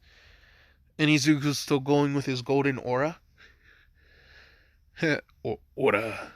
You stupid, Ivan. Ah, fuck. So no, his golden aura, and he starts breathing, and then it's making the Hamon noises, the like lightning shit, and the ripple noise. And yeah, I'm not good at sound effects. I'm good at voices. It's not any better. Anyway, yeah. Izuku takes a deep breath in and rechannels his aura within him. And then, yeah. So when the dad meets him, he's just like, "Alright, you my daughter's bodyguard. Fuck it. This, I like." He just sees Deku towering over him now. He's like 6'8", tall as nigga. Oh shit! Should not have said that one. I apologize. Don't demonetize me, YouTube. I apologize. Anyway, yeah, Deku's now like 6'8", and he's only like 14 still. He's still only 14. Oh shit! He's a true shonen protagonist now. Oh, gotta stop. Fucking hell. Anyway, so yeah, he straight up says, you know what? How about you be my daughter's bodyguard? Like, like I can tell you kind-hearted as hell. Like he can tell like by just his demeanor. Like despite him having like Jotaro face, like and like the shaggy hair of Jonathan. Not that he had shaggy hair, but like still. He could just like sense like the good or like the good intentions of this man, and like how like he won't do anything nefarious with his daughter. Not if Jose could say something about it. No, gotta stop. No. But no, because this is Jonathan, and Jonathan was very respectful with Arena. So yeah, Arena, I guess. Arena. Yeah, either or. Anyway, back to the story. Izuku takes the job. Fuck. So here's the thing with his job. It required him to kinda live at the Yaoyorozu estate.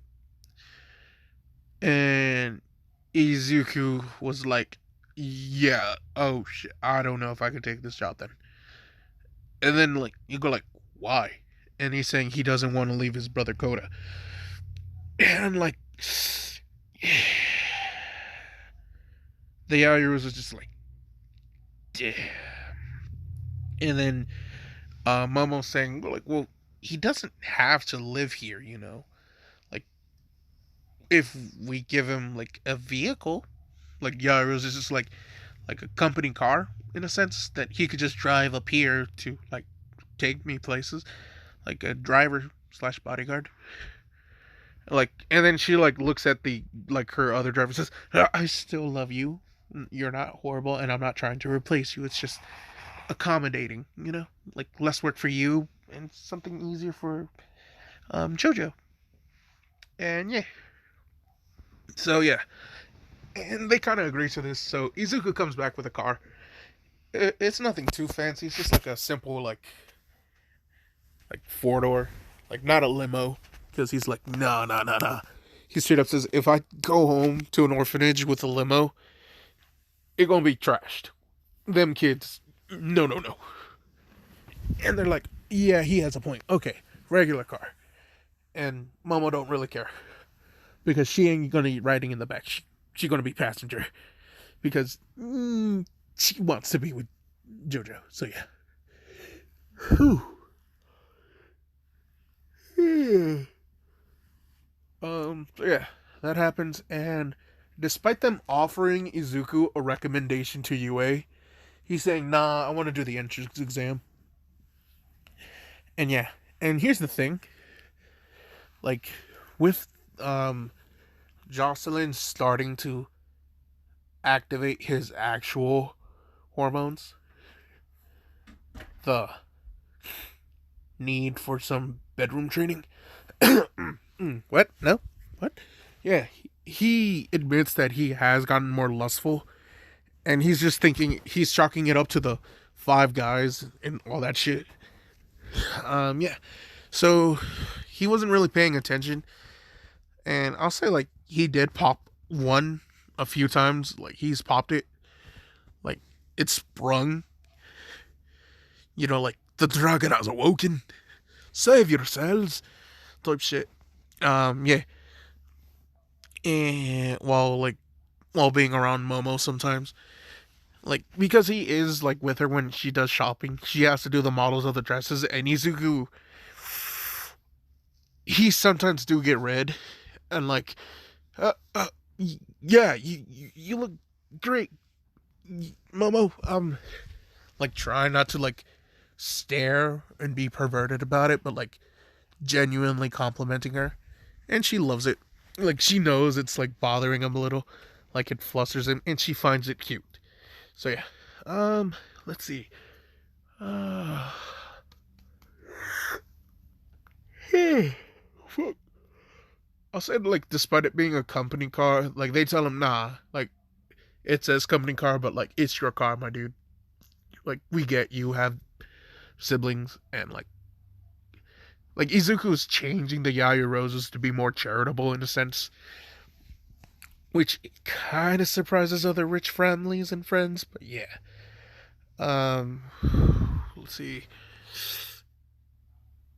I would say like one time like their Izuku like went to pick up Yayu Rozu.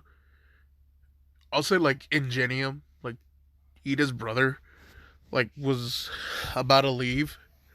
He waves. They like and Yayu. Oh, fuck. Yayu Rozu waves back at him, and Izuku just smirks and says, "Your boyfriend?" And Momo's just like, "It's not like that. He's too old. And that he's trying to be in like he's like at his own agency shit." Like, then I'm not one to judge. And then Yairo was just like pinching his cheek and saying, "You're one to talk. I've never seen you with a girl." He's saying, like, "Are you not a girl?" And then Yairo kind of stops pinching his cheek and then like sits down and says, "I hate you. I hate you sometimes, JoJo." And JoJo's like, he just laughs because like he knows that she don't mean it. And I'll say like he's just dropping her off for like some fuck. I know her parents also like wanted her to take classes. I'll say like dropping her off at her piano classes and shit. And I'll say like she's taught by like Jiro's mom because plot. Ooh. I'll have to read that later. Look. Anyway, yeah, Jiro's store. And like just in the back is when they do the classes and it's its own soundproof room and shit. So yeah. Um Izuku drops off Momo and he's just going through the store, like looking at some new things that he could probably get for the kids to like listen to and shit. And I'll just say like Kyoka's there. And she just sees him browsing and she's like not like she couldn't help but just stare at him just constantly. Just like and he can feel it. He can feel like she's staring and like he sighs. He turns around and he's saying, "Can I help you with something? It's kind of weird having someone stare across the room at you and they don't even tell you their name." And Kyoka blushes, tells him that her name is Jiro. Kyoka Jiro. And yeah.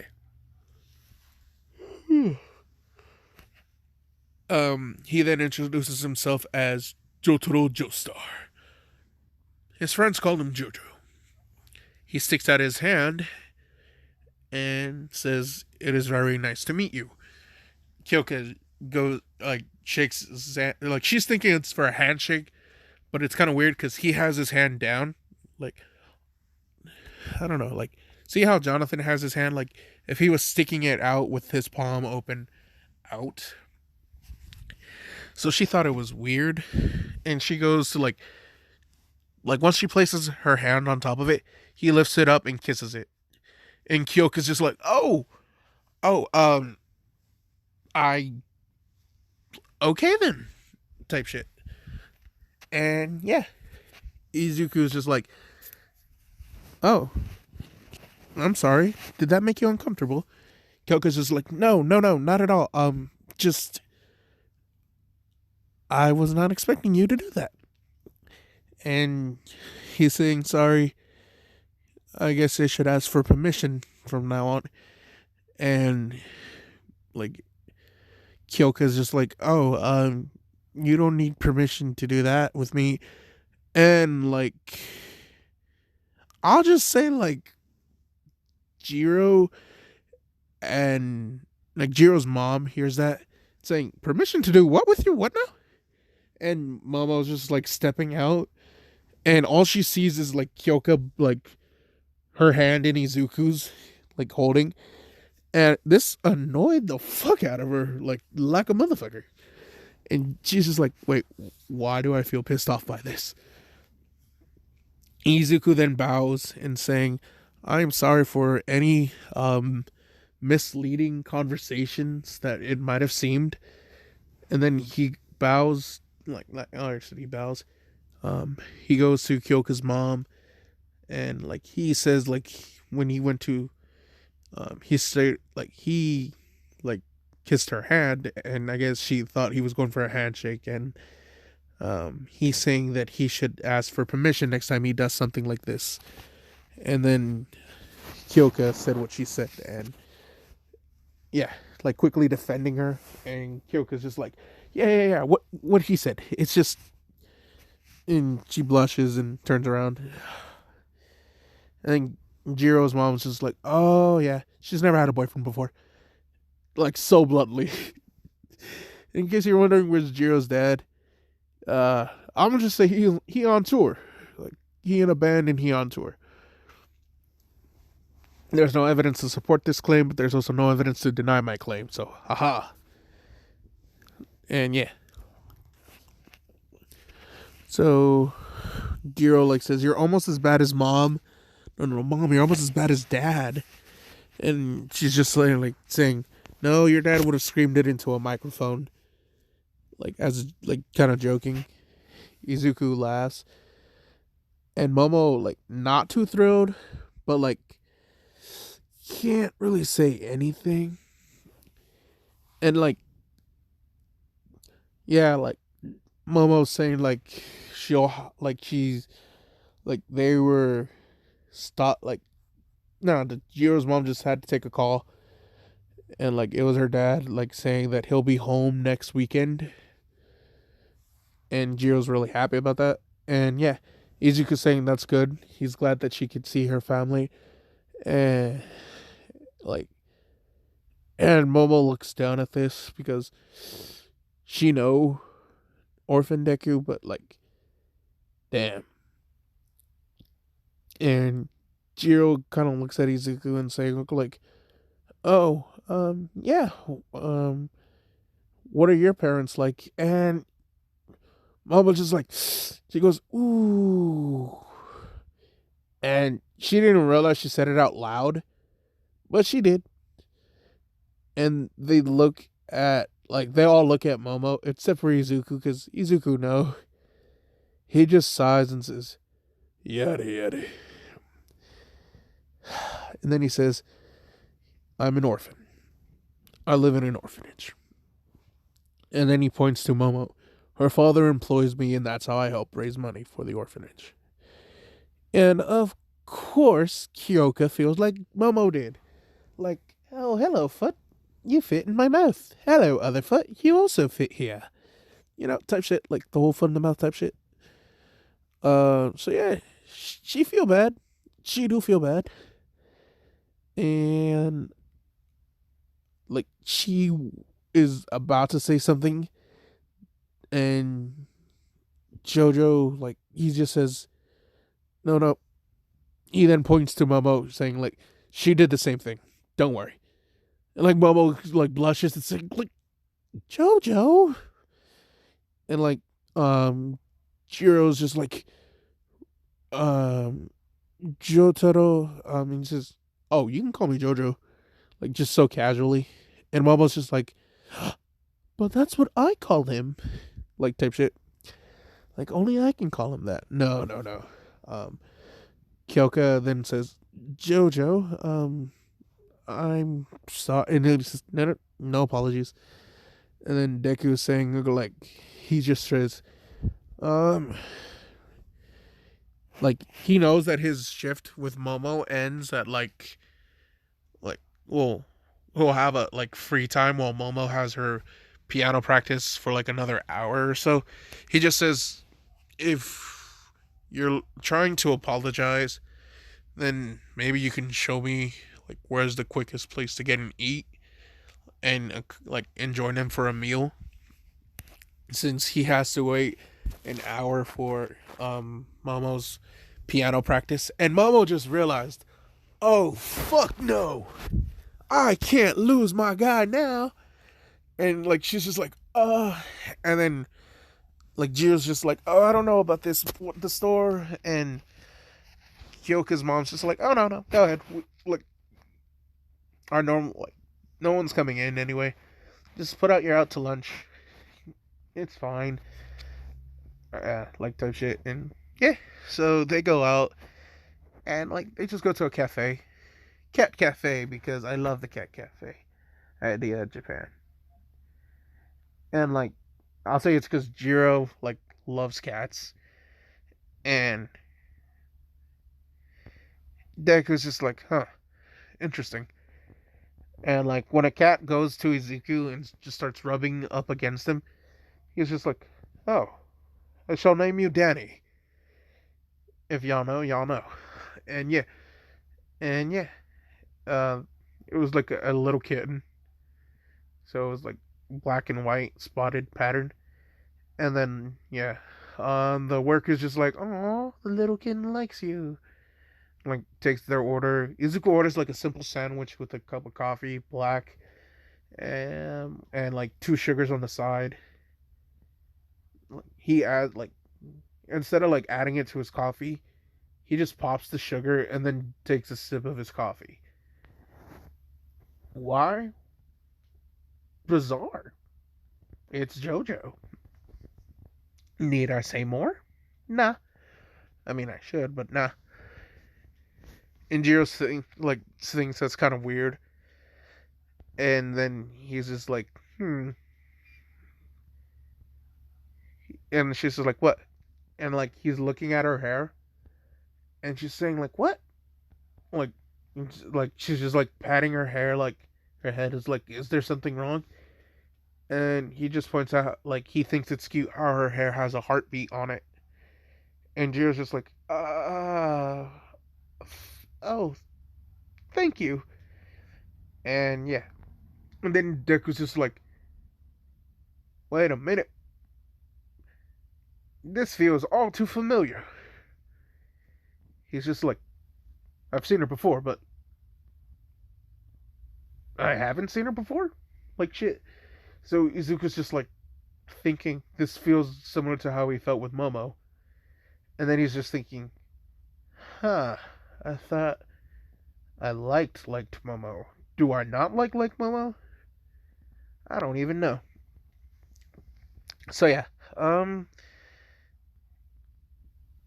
like he starts looking at Jiro, like at her eyes, and Jiro's just like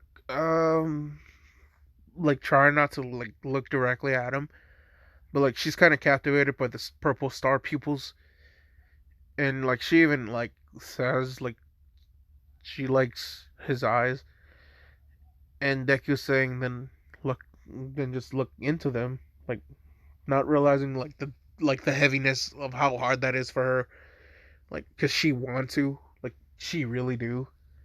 Like Izuku starts leaning in and says, here, better look, like a closer look for you. And Jiro just looks like leans in too. And like they're like even closer than he was with Momo. Like he realizes like this is closer than he was with Momo. Like there's enough space for like maybe a cup of coffee, for like their cup of coffee to be in between their faces, and that's how close it is. And Jiro's just like, what am I doing? What am I doing? What am I doing? What am I doing? Stop, stop. And Deku's just like, this feels really natural, but I felt the same with Momo. I'm confused. She's just like, Am I supposed like? He starts thinking to himself, no, no, no, no, this is not gentlemanlike. This is not gentlemanlike. A gentleman does not kiss on the first date. He does not kiss on the because like he thinks about it because he hasn't done anything with Momo, and if he feels like this with Momo and Jiro, and he's about to kiss Jiro, is he cheating on Momo despite them not being together? And yeah, so like I'll say like a new cat just pops up and says meow, like shocking the two, and like Jiro's just like blushing and sits like reclines back into like the booth, and she starts apologizing, saying like she was really close, and Deku like he gets up, and Jiro's just like hiding her face, so she hears him get up, and she's just like, oh god, he's leaving, and then she feels like the booth next to her, like the booth that she's in, shift and disturbed like the weight, and then Deku just hugs Jiro like while she's hiding her face, and like he pulls her into his chest, and he's just like, it's okay, it's okay. And Jiro's just like, oh, wait, I was not expecting this at all. And Deku's just like, you don't need to apologize. I understand. And he also, like, he's saying, you and me have that same thing in common of what your mom said, of never being in a relationship before. So, yeah.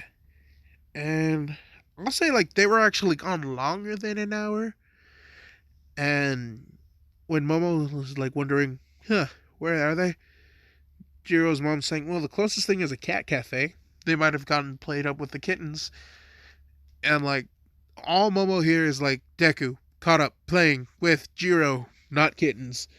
So she's just like, where's it? Where's it? Where's it? Where's it? Where's it? And, like, they walk into, like, Deku holding Jiro. And Momo's just like, Jojo! Jotaro! And Deku's just like, ah, crap baskets. And then he looks at the time and he realizes, oh crap, I'm late to pick you up. And she's just like, wait, what? That's not. And she realizes she was mad for a completely different reason.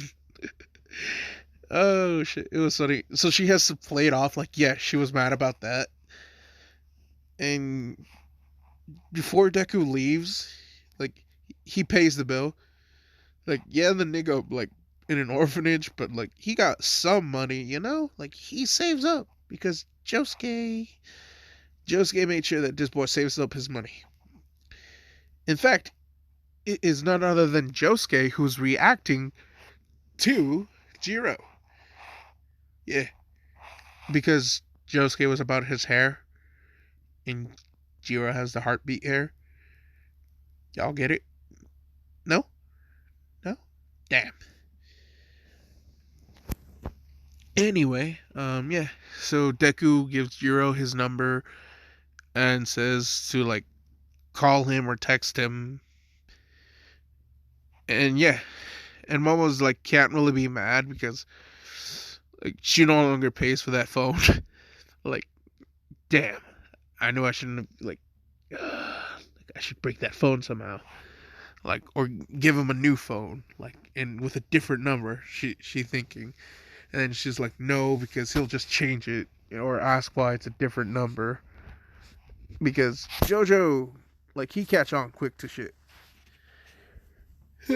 Fuck you now. Okay. So Izuku, like, he drops off Momo, and like Momo trying to play off like she wasn't jealous, and Deku, he kind of gets the feeling that she was jealous, and Deku just asks Momo before like she leaves the car, "Do you like me?" And Momo's just like, "What?" And like Deku's just like I like you a lot more than I like most people.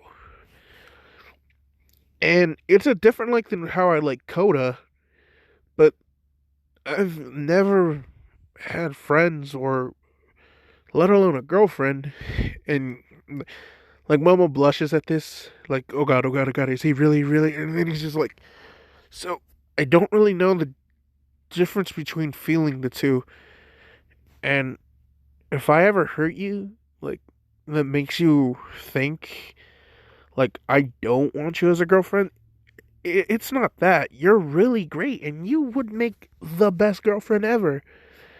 Deku's just like, he just doesn't know how to treat, like, someone, you know?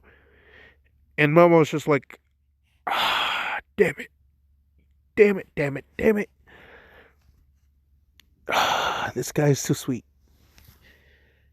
And yeah, like, and Deku's just like he is still apologizing and saying like, I do want you to be happy. I just like I shouldn't be the guy to be your only happiness, you know? In a sense, he's trying to like get it to like where Momo has more friends too.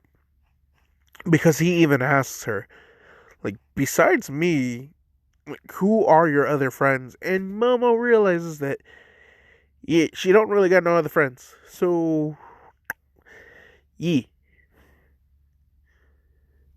And as for Izuku, he just did online school because he don't like public schools, and he was not in public schools for a long time because of that orphanage.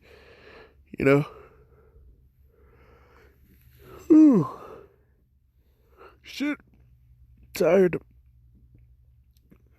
My cat just like knocked over my drink. What the fuck, Chungus? Alright then. Hold up. Alright then. I kind of put my cat outside because like she knocked over my drink. Um. Yeah, this is kind of what I mean when like Deku looks like JoJo. I just like had more fan art that I've not gone to, and I kind of keep on forgetting about it. Maybe. But no, like, so Deku's face looks a lot like that. However, he does have the purple star eyes. And like, so he will have like Jonathan's outfit, like the gloves, the armor, like, not armor, but like the green tank and everything. And like, also like battle tendencies and phantom blood armor, like when he fights, but like not his hero outfit. Instead, his hero outfit kind of just like this.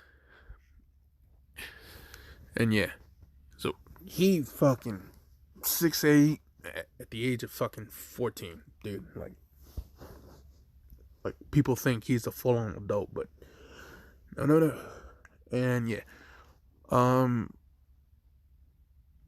yeah, I'll say like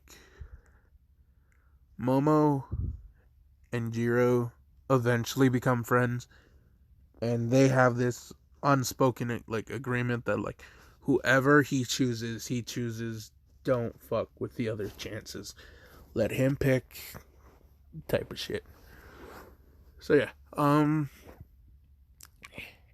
say like Jiro and Momo have Izuku take them to like an arcade, and yeah, I'll say like these guys were picking on this girl like to get her to do some things, and she's like asking them politely and telling them no, she can't. That's not something she wants to do. And then like, oh come on, um, like there's no way, like a plane with a face like yours, there's like hardly any guy will actually like you. Like we're giving you the chance, you know, like to be something better. And like this girl's like really like uncomfortable, and like she hurt from that like face comment that they made. And yeah, um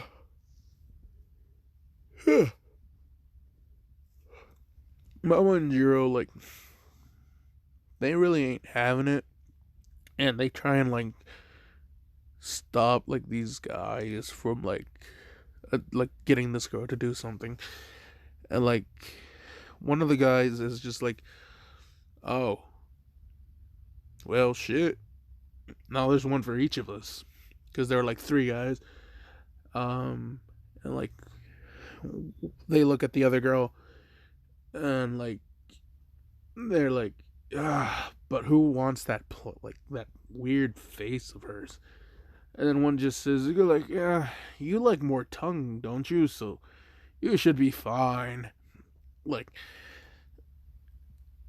she could be a freak, you don't know, type shit.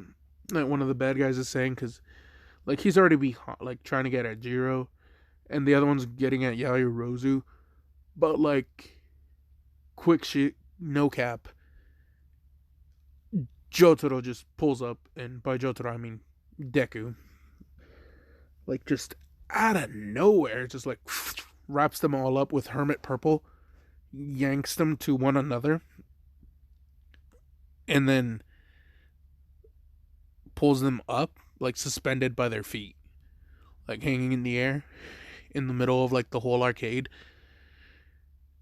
And then when Deku like steps out, he starts cracking his knuckles, and then he's saying, "Oh, look at this new game, a brand new punching bag." And like he's really like cracking his neck, getting really loosened up for it.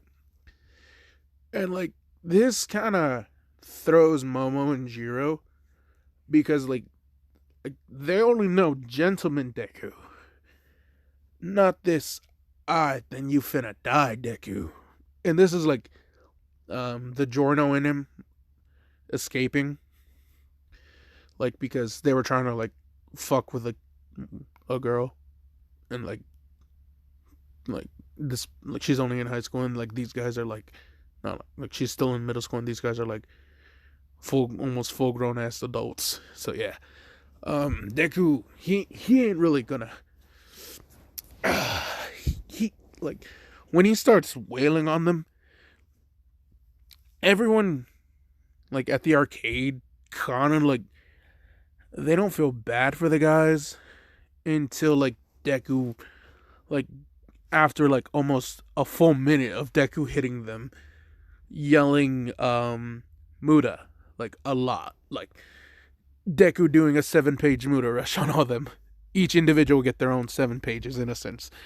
So Deku's just like Muda Muda Muda Muda Muda Muda Muda Muda, like all these guys are just being fucked up. And here's the thing, because this is like golden experiences, breathing life ability, if y'all know what that means and how it affects the human body, Deku's strength is like without using the ghost ripple energy, he has the accumulated strength of all the Joestars, and like they some pretty fucking tanky ass motherfuckers. Like yeah, like Jonathan alone had like the force of a sledgehammer in his kicks. Like they were more devastating than that. And then Joseph is like same build, same strength. Add on to that, Jotaro, he too was like a true street fighter. Same with Josuke. Josuke didn't really respect the hands, but he threw them. Now Giorno, he had the slender frame, so I'll just give him the agility boost for Deku on this one. But no, so even like compared to a stand, it's roughly the same strength that Star Platinum was when he could like when he first started getting it, you know? Before it was the equivalent of breaking diamonds. This is without his ghost energy. But like his punches can still like shatter through stone, you know? But now with the golden aura, like each punch is breaking their bones in a sense. But he's using the ability of both healing and the breathing life thing all at the same time. So while he's beating the ever fuck out of them, he's healing them so he can just continue the rush, you know? And yeah, I'll say it wasn't until like he jumps and does a spin kick and yells, "What?" and sends them like flying out of the store. And when Deku lands, like he just sighs and says, "Oh my gosh, that felt great." starts like popping his back and his neck again, like listening up, and it's just almost a good warm up. And if y'all don't get the clues I've laid out on who this chick is, damn man, I even said Giorno for a reason, because it's Giorno who's activating. Yeah, Joseph, like Jotaro and Joseph are still waiting. You know, yeah. So yeah, what was I? It's Asui, Suyu Asui,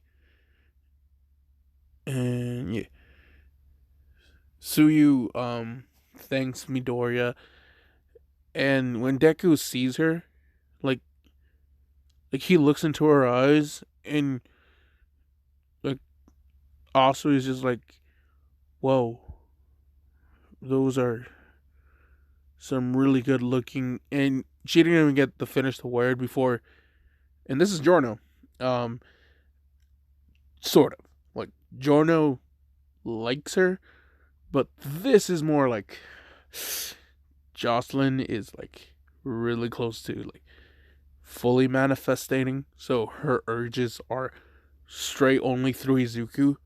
Izuku just quickly gives her a kiss on the lips, like shocking Jiro and Momo, just like, what the fuck? And like I'll say Suyu, there was no tongue, so calm down.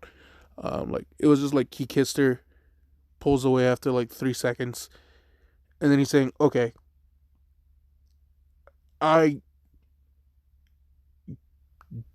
I know this is you definitely not gonna believe me, but like it's like Suyu's like blushing, Momo and Jiro are just like not saying anything because they're like, yo, what the fuck? I'm finna fuck this boy up now." Type shit. Yeah. Deku's just like, I'm like and like he starts looking at Momo and Jiro, and his heart like starts racing fast, like beating fast. Like even he's realizing, oh god, as he starts like breathing heavy, and then so you finally like is like back to reality, and ends like, thanks for saving me. And before he could finish, like he straight up saying he has to go take care of something that popped up. He looked at Jiro and Momo, saying he's not sure what's wrong with his body is acting on its own. Momo knows what he means, and Jiro's kind of confused, and Momo's just like, oh, okay. And like she like tells Asui and Jiro just like, just give him like some time. Deku gone for 15 minutes. Sploosh. Oh, the mess. Wah, wah, wah. Poor janitors. Motherfucker. Anyway, Izuku, like he comes back, and he's just like he gets down on the ground and apologizes to the three girls, saying that he is acting so out of line and he's really not sure what's happening to him anymore. And like, I'll say like Asui like asks him about like the whole like kissing thing, and like Deku's just like he can't really explain it other than like he saw her and like thought she was like one of the most like phenomenal females ever, like as he like is trying so hard, and his head is still on the ground, and like Jiro and Momo are like, what the fuck, he don't even know her. And then like Asui just tilts her head one of, and then Deku's just like, the others are standing next to you, and Momo and Jiro are just like, wait, what did he say? What did this man just say? And Asui looks at them and then looks at Deku, and she's confused, like, so you're dating them, or, and he's saying no, he's just like, he finally looks up and like looks at Yaoyorozu, Jiro, and Asui, and saying like, when he looks at like either one of the three, his body is reacting on its own in different ways to them. Like, he looks at Momo and like saying like the first time like with them, and then like with Jiro at the cat cafe, and the two are starting to realize, so he is wanting it and like moving on his own at the same time. Like, he not thinking about it, like his body's just doing it. Fuck. So no, Izuku, damn, this is like, fuck. I just realized this is over 2 hours long. Yo, brain, what the heffle? Shit. Fuck it. I'm gonna continue, guys. I'm gonna continue. Let me just meet. I'm gonna get into the five girls. I'll end it when he meets Jocelyn, which is just at the just the night before the entrance exam. He meets Jocelyn, and I'll just finish it up there. Yeah. So Deku, he apologizing to Asui, Momo, and Jiro, and he's straight up telling them like his body is, in a sense, wanting them, and he like was struggle, like he mumbled, like he's like like really hard, like trying to keep his like old gentleman thing. Like, he seriously is just like, this is not like something I do. And Momo's just like, he kind of he not lying.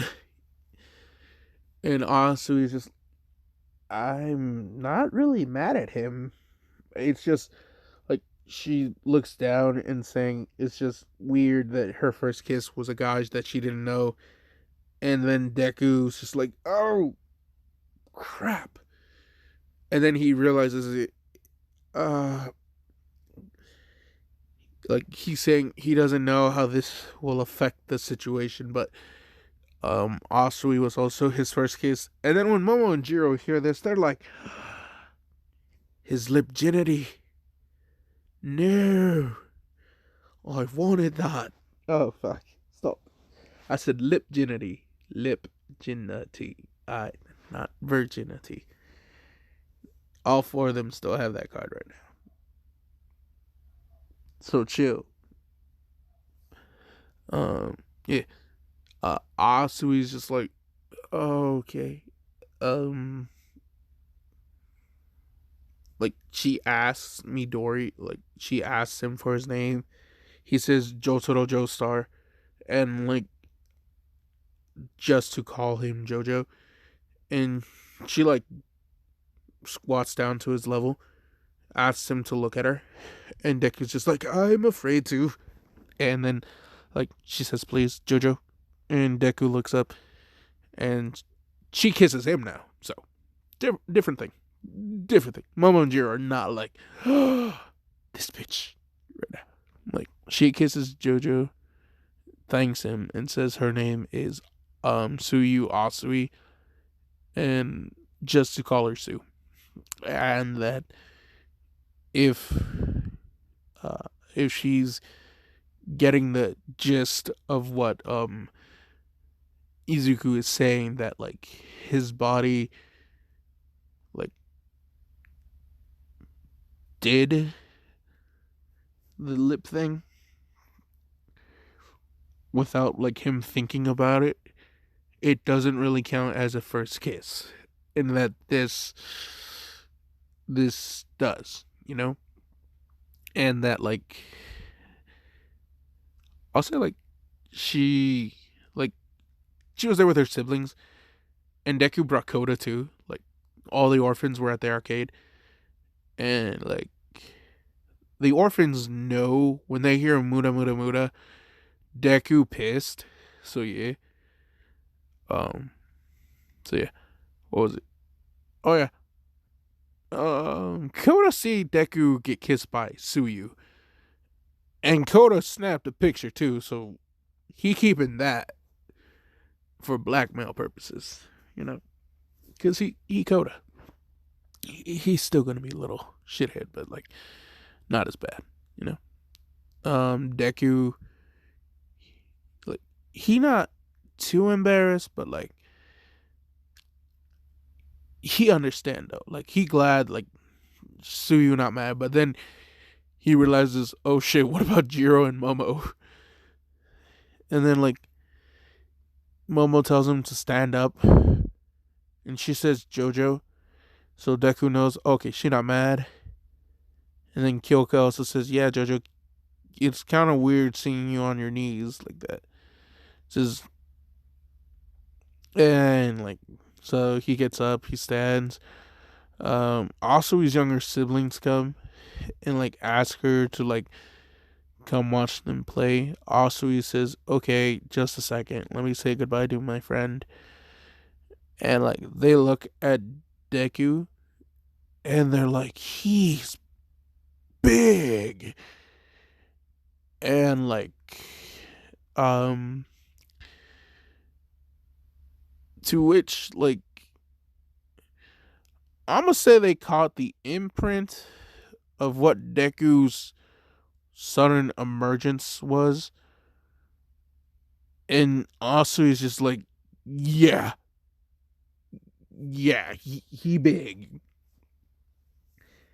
and she turning red when she like after a while, and like, yeah, so like Deku gets her number and she off, um, and Jiro and like I'm gonna say like there are like other people there to like help take care of the kids. So Jiro asks Deku like if like, she can walk him, like if he can walk her like to like just the two of them, because she wants to like say something to Deku, and like Momo was just about to do the same thing, but Jiro beat her to it, and yeah, so Jiro and Deku go to the opposite side of the store, and like they're in like I'm gonna just say like in a candle house, like a candle place, and yeah, Jiro also like goes there for like because she likes candles too, not just music. I don't know if that's true or not. I'm just adding it to right now. She likes candles, and like she even tells Izuku like she loves music, how it sounds and how it makes her feel, and she likes how candles smell because like they smell amazing and then they can bring back great memories. And then she looks at Jojo and saying, "And you're like both of them at once." And to which Jojo's like, "Oh, okay." And then this is when Josuke's kind of like shifting over more into like the peace and love thing, because I'm gonna say like Jiro looks punk and goth, but like she's still like really like sensitive and timid. So Deku like calms it down from like the muda muda muda and the ura ura to like the dora dora now. This is the reason why it starts with a D. Da da da da da. No, bad. Fuck. Anyway, so yeah, Deku just like walks closer to Jiro, and like he even knows like his body's moving on its own, but like he's not really stopping it. Like he doesn't want this to stop either.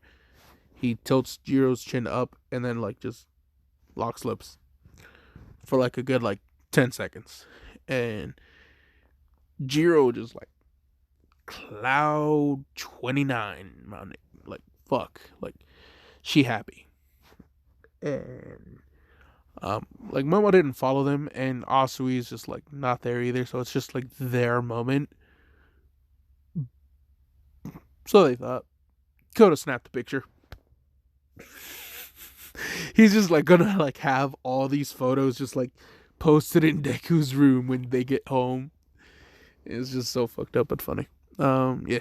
So once he pulls away from Jiro's blushing, and Deku's just like, I know. And he doesn't know how to like explain himself the best. And I'll say like this is when like keep in mind I chose Josuke for that like restoration ability. I'll say like she always had a kind of like wonky like necklace that had a family photo that like I'll say like it was ripped when like the mom and dad got into a fight. Like they were always having like rough patches because the dad's on the road a lot. And it was like she ripped the photo and she took like the 3 pieces that were once like the family and put that in the lock, and the lock kind of like wonky because it don't open anymore. So what Jojo does is like while he did have one hand on her chin, the other hand was on the necklace, and like he pushed the button on it, it opened to reveal the photo, and like Jiro doesn't cry but she does get emotional and hugs Deku, and then she's just saying like, I like you, Jojo, a lot. And Deku says, I do too. I just wish I knew what to do with it. Because, she ain't the only one. And Deku's also confused because he's not sure why he's feeling this, this emotion that should be specifically for one person to multiple. And, he even realizes there is no fault with any one of them that makes him want more than the other. It's just, he wants them. All of them. In their entirety. All of, good, bad, everything. That's the best way I can explain it. Of course, things go meh later on. I'll say, Deku's dropping off Momo. Koda's asleep in the, back. Passed out. And, Deku and Momo are, just stopped outside of Momo's house. And, let me see. Oh, shit. 12%. Alright. I got time still. Deku, he looking at Momo. And before Deku can say anything, Momo just, kisses him, before she even gets a chance. Similar to how Asui did it, just, but she, not jumped on him, but, pounced on the kiss, how Marty's mom did to him in Back to the Future. She just, went in for the kiss. And this is when Koda, he heard, Deku go, type shit. So he gets up, he sees, he just takes out his phone, snaps a pic, and goes back to sleep like a little fucker. And, Deku ain't even fighting Momo's kiss. I'll say, Jonathan's body is full, oh my god, I'm finally with the one I love. So, he got handsy. Not by much, just, he felt the top. He climbed the Everest. His hands had reached Mount Everest. And Momo was thrilled of the game, So it was kind of strange. And, he didn't, stay on it for too long. Because he knows Koda's, right in the back. So he's like, fuck. I can't do more. Want. Yes. No. So, like, I don't know how to say it. I'll just say, like, the phone, like, Koda's phone vibrates. And it's just, like, the mother sending a group text. And so Deku's phone also vibrates to the two of them. I'll go, like, that everyone's going to sleep, and the door's locked. But, like, the spare key is still under the mat and shit. Just be careful and be quiet when they come home. And, like, this was enough for Deku and Momo to, like, separate. And Momo, she, like, knew that Deku was, like, climbing her mountain. Like, his hands explored the mountains. And, like,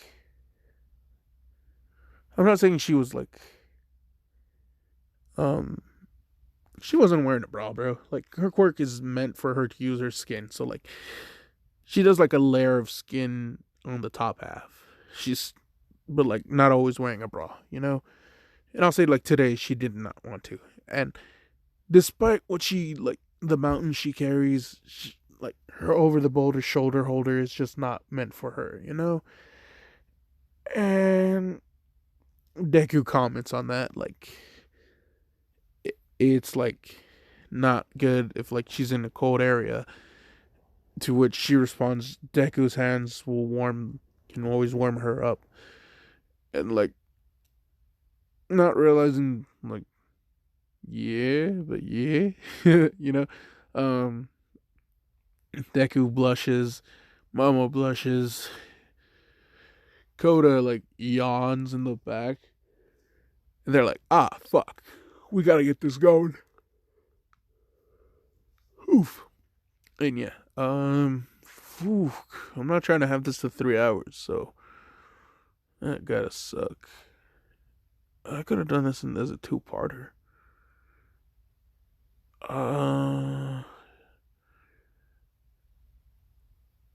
Yeah, no, I'm gonna leave it. This is just part one. This is part zero. Part zero, part one. Part zero, one of two. Because I didn't realize I was almost at 2 hours and 30 minutes with this backstory. And this is gonna take fucking forever to upload. Fuck. Yeah. So I'm gonna just say, in a sense, yes, this is a Deku harem one. If y'all caught on to this, congratulations. You win the prize. Nothing. Yeah. I don't know, so Deku will have a 5-chick harem. Because, yeah. And in case you're wondering, what about Jocelyn? Jocelyn's just only enhancing the horniness for all of them. As for Johnny and Jolene,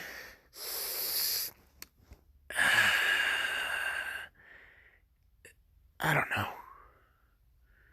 It's because they technically, like Joseph and Jonathan.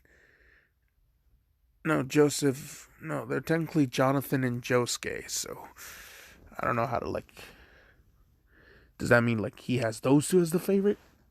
Like, Jiro and Momo? Nah, I don't think so. I'll just say, like, nah, fuck it. He'll have 7 girls. 8 girls. He has 8 different chicks in his harem. And, yeah. Even Jocelyn gonna be like, yo, I want that chick. So, I covered, how many? 3 girls today? I'll get to, like, yeah, wait, who's left? Yeah, just Jocelyn, Jotaro, and Joseph. I'll get to theirs later. Probably tomorrow. Fuck. Yeah, it's probably not. Hopefully, it won't be at 2 hours and 30 minutes.